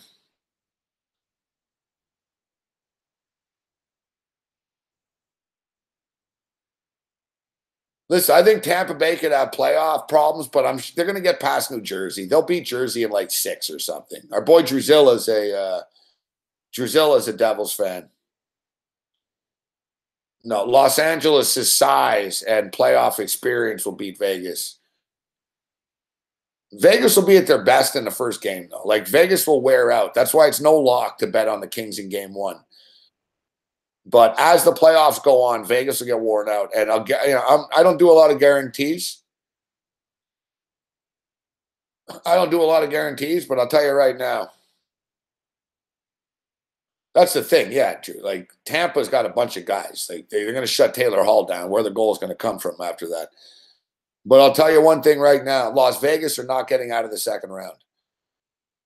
Listen, I lived in Vegas. I love that city, right? I could end up living there again. But so I'm not anti-Vegas. I'm not an anti-Vegas Knights. But I'm telling you right now. I'll bet fucking a lot of money on whoever they play in the second round. Either San Jose or Anaheim will beat Las Vegas in the second round. But I think the Kings could beat them in the first round.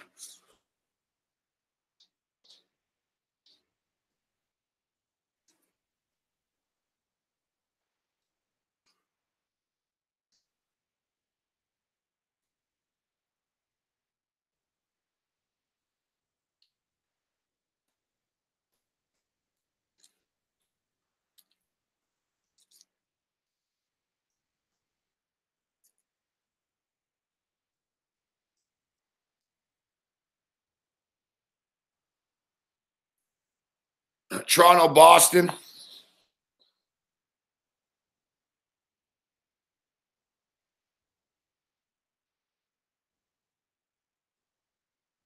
Toronto, Boston is going to be a real battle as well.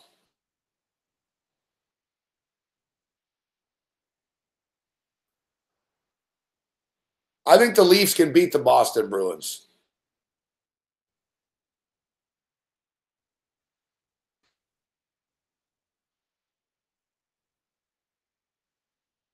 I think the Leafs can beat the Boston Bruins.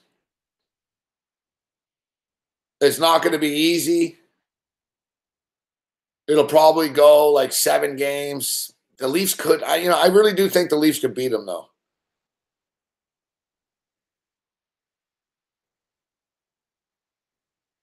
The Leafs are a good team. They have a good combination to match up with the Bruins. The Leafs aren't pussies. They got some dudes, but they're fast, the Leafs, right? And they could frustrate Boston. The Leafs have to be responsible in their own end. The Leafs can get a little sloppy in their own end at times. They're younger guys, so they have, like, that's the thing with the Leafs. They're really good. I haven't watched them that much in the last couple of weeks, though. I'm not going to lie. I did watch them a lot earlier in the year. And watching their growth, and you see them growing. They are good. And the thing with the Leafs is they're really good, but they have these, like, just brief fucking sort of collapses and momentary, they don't think. They do, like, they over pursue the puck. They sort of get too aggressive on offense. They got a lot of young sort of offensive-minded guys, but if their goalie gets hot, they've got, like, firepower, man. They'll be able to score, and they're extremely well coached, man. This is what they paid Babcock the big money for now, guys. They had a learning experience last year against the Capitals. I don't know. You could argue 2 ways. You could say, listen, they would have been better off playing Tampa Bay. The Leafs and Tampa are very similar teams, and when they play each other, like, it's high-scoring, 5-4 shootout-type games. But Boston, I'm telling you, Toronto needs to take a page out of Montreal's book. Basically, what you need to do with the Bruins in the playoffs is piss them off. They're stupid, all right? The Bruins are just stupid. They've got a lot of dumb guys on their team. You can bait them, like, trash talk them and shit. Like, fucking just run your mouth again to Marchand and shit. Call him a little fucking midget, fucking punk rat looking face bitch and shit. Mouth off to him and shit, and he won't be able to contain himself. He'll do stupid things. You got to get the Bruins in the penalty box and acting all crazy and angry, and then bang, bang, bang, power play their ass. Fuck. Exactly, Alex Smith. That's how you beat the Bruins. Everyone knows it too. Like, you just get under their skin. You got to, like, fight with them a bit. It's going to be tough. They're tough guys, but they're hotheads. They will. I remember years ago, the Canadians, fucking PK Subban was just jawing. The Bruin player melted down, man. He shot the puck at the bench. He fucking squirted a water bottle. Like, the Bruins fell apart, man. And it's not just like a script. The Bruins do this all the time. It's been like this for 30 years. You get the Bruins in the playoffs, just get them acting all crazy and shit, and it takes them out of their game.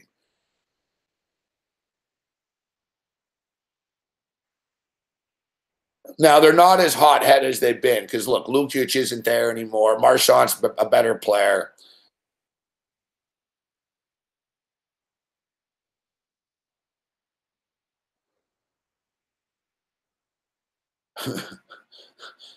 Lucic told Weiss he's going to find him and kill him in the parking lot. I told you, the Bruins. They're hotheads.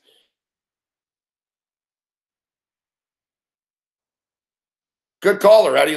What up, Loretti? Loretti's a big Toronto sports fan, and, Babcock makes a lot of money. You're right. Before it was like, well, he doesn't have the players, and they're young, but pretty much now he's got everything, right? I still think the Leafs are like a year away from being real. Like, next year, no excuses. They got to start winning the cup and, like, getting there. But it's a good point that you bring up, Loretti.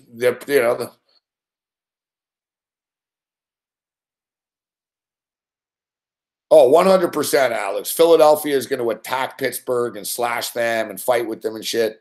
But you know what the difference is, dude? Malkin's a big dude. He's used to it. Sidney Crosby grew up getting attacked. Sidney Crosby played in the Quebec Major Junior Hockey League. The guy had like 5 guys hitting him over the head with a stick and shit. Like Crosby, no, I've never seen a superstar player play through like the coverage that Crosby does. Crosby's like a wide receiver who's like triple team, but he still gets open. Fuck.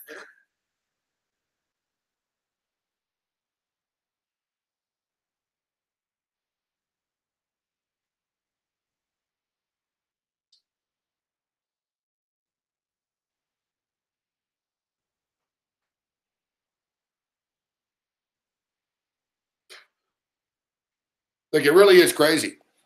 Like, watch Crosby. It's like he plays against 2 guys at once and shit because he has one guy and then one guy. It's always one guy and then another guy. Like, most players can, like, deke around a guy, get around their guy, and have a little open space. Crosby never gets that. Crosby's like, I'm dealing with this guy, and then the second I turn around, I got a new guy. But Crosby just fucking plows his way through this shit. Philadelphia are a fun team. There'll be some goals in this series, but ultimately Pittsburgh will roll them. Toronto and Boston's really motherfucking tough, man. I don't know, man. I think Toronto, Boston go 7 games and anything can happen. Columbus and Washington. The Columbus Blue Jackets are a trendy pick right now with a lot of the hockey hipsters. I think the Capitals will beat them personally.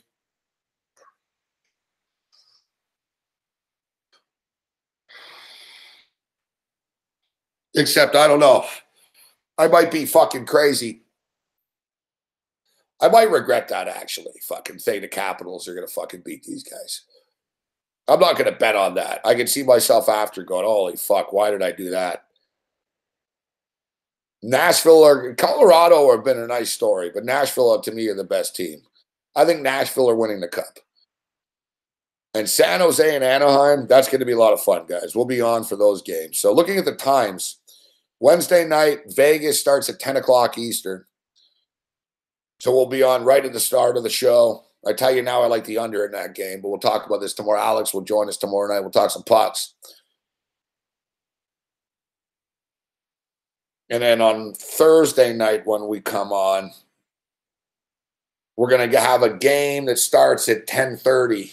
The Sharks and the Ducks when Babano's with us. And I think this series is going to be a lot of fun. Fuck. I love Western hockey in the playoffs, man. I love that shit. Like, to me, like, it's like varsity shit. The Eastern Conference. It's like, yeah, get your fucking stupid fucking little shit over with. The big boys are coming out. You can't top, man. There's nothing better than like a Saturday night when you're all drunk and you're betting on all these NBA games. And there's a fucking San Jose Anaheim game on at 1 in the morning and shit. It's fucking awesome. It's going to be a good time of the year for the sports bettor.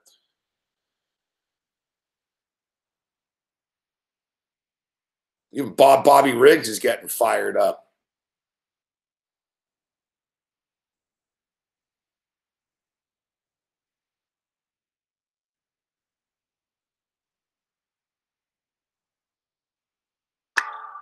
Anyone else like to share? How about you in the back with the glasses, sir? My name's Bobby, and I am an addict. Hey, Bobby. Hi, Bobby. You know, you folks aren't here because you're gamblers. You are here because you are terrible gamblers. Hey, Bobby. These folks don't need to stop doing what they're doing. They just need to get better at it. Who's stealing? Please. Who's that? Hello? You're like a belly change.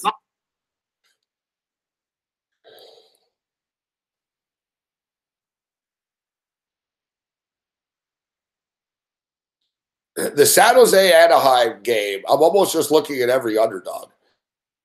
The Sharks, and this is going to go in overtime. Like I said, we're going to play these overtimes. As far as totals, I like to bet unders in the NHL playoffs, but it's a modern NHL now. And, you know, a lot of these games could go over the number. I'm looking to hit the Vegas LA game under 5.5. I think Tampa and the Devils 5.5 under at plus 100 is worth a look. The Devils, man, the Devils are going to fucking put a wall up and shit. Like they're not. Tampa's not just going to score 5 goals a game on these guys. Like New Jersey might lose in 6, but they're not going to make it easy on Tampa. The Leafs and the Bruins, fucking 6. 4-3 wouldn't surprise me. Jackets and Caps, 5.5. No strong feel. Same shit with the Preds and the Avs. Yeah, but when we play, we're playing every game to go to overtime. And all 3 on Wednesday and all 5 on Thursday. But I'm telling you right now, man, I think the Devils Lightning game could go to overtime. I think the Leafs Bruins game could go to overtime. I think the fucking Jackets Caps could go to overtime. And it wouldn't surprise me if the Sharks and Ducks went to overtime. The Preds probably fuck the Av up. The Preds probably win like 4-1 or something. And if you're real hardcore and you want to bet on some hockey right now, field hockey. England and Wales, field hockey. Never understood why Canada shouldn't field hockey. Fuck.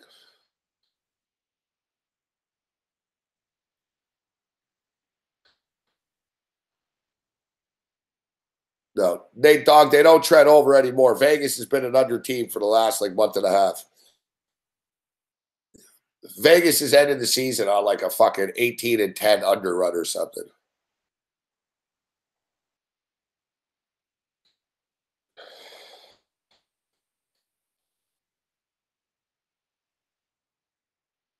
All right, so we got to get out of here. We'll talk hockey tomorrow night. Feinberg's going to step up in it early. No guarantee for Feinberg, though. It seems like every second Tuesday, I don't know. He's always got some fucking thing. Fantasy draft this or that or whatever. But Feinberg bets on hockey, too. So we can talk some quick pucks with Feinberg.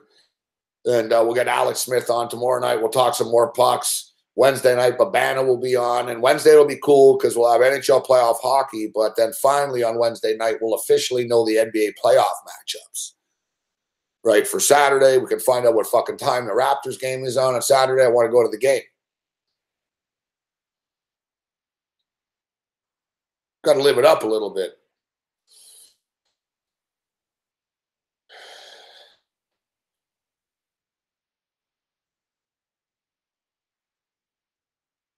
I think tomorrow,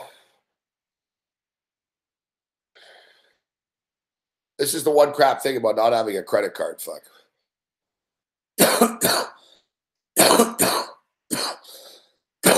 I'd buy my ticket on StubHub right now, fuck, but you can't. I don't think you can use the prepaid cards. Maybe you can. I'll try.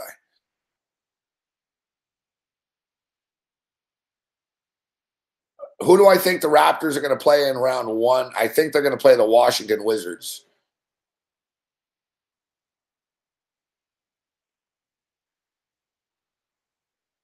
You're working the game, Chris.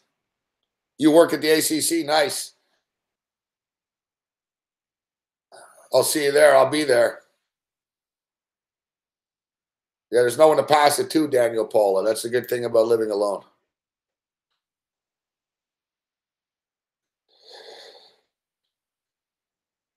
Do you know what time it's going to be at? No, you don't know, eh? Did they give you a hit?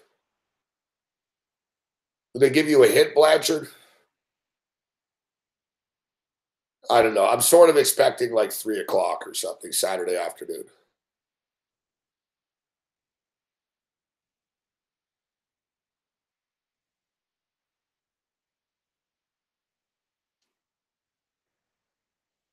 The prepaid cards work, eh? On StubHub, yeah?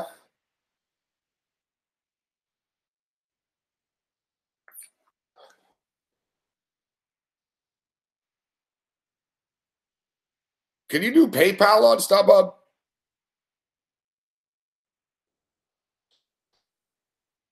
I'll figure it out.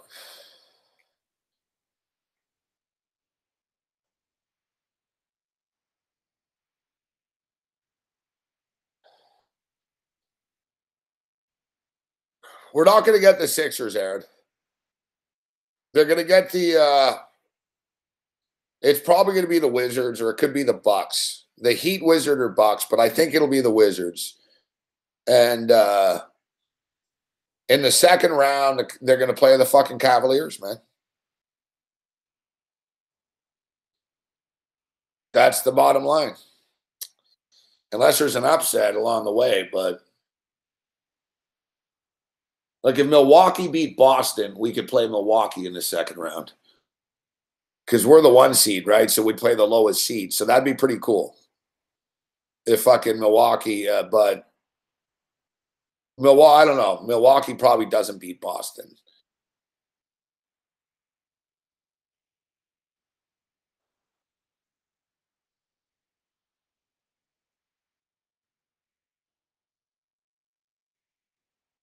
I want to see the Heat the least. I don't want to play the Heat, Muhammad. I think the Raptors would beat the Heat, but it would take like 7 games and it would be a battle.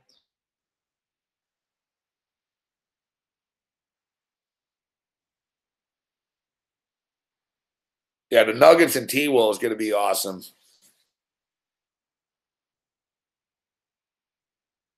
I'll figure it out. Yeah, my plan is to go to the game on Saturday.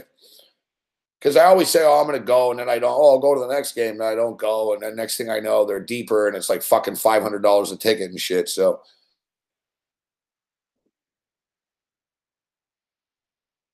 all right, the Raptors are going to get fucked at some point. Listen, the best case scenario, we need to pray for a miracle, guys. I don't know, man. We need the Pacers to beat the Cavaliers. Fuck. Like, that's what we need. You need the Pacers to beat the Cavs or the fucking Bucks to beat the Celtics.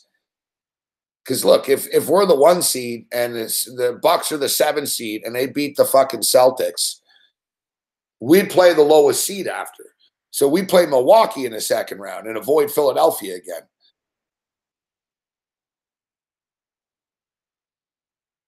Although Philadelphia, man, there's no guarantee Philadelphia would beat the Miami Heat in a playoff series, right? So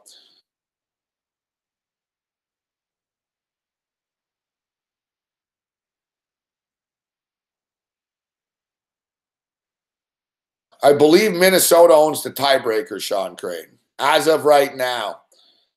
Like if they're tied record as of right now, Minnesota would get in. I think it's going to come down to the win, basically. But anyways, we'll break this shit down tomorrow night, guys. Give us a thumbs up if you haven't already to counter the fucking psychopath that gave us 33 thumbs down at once. And remember to support Sportsbook Review. Check out Bet Online, great book, Bet Online. They got their server issues worked out.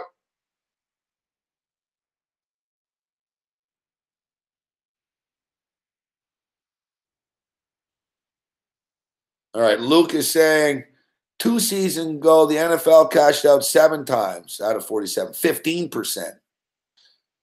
Interesting. Yeah, they're all your thumbs down, Donald Mitchell.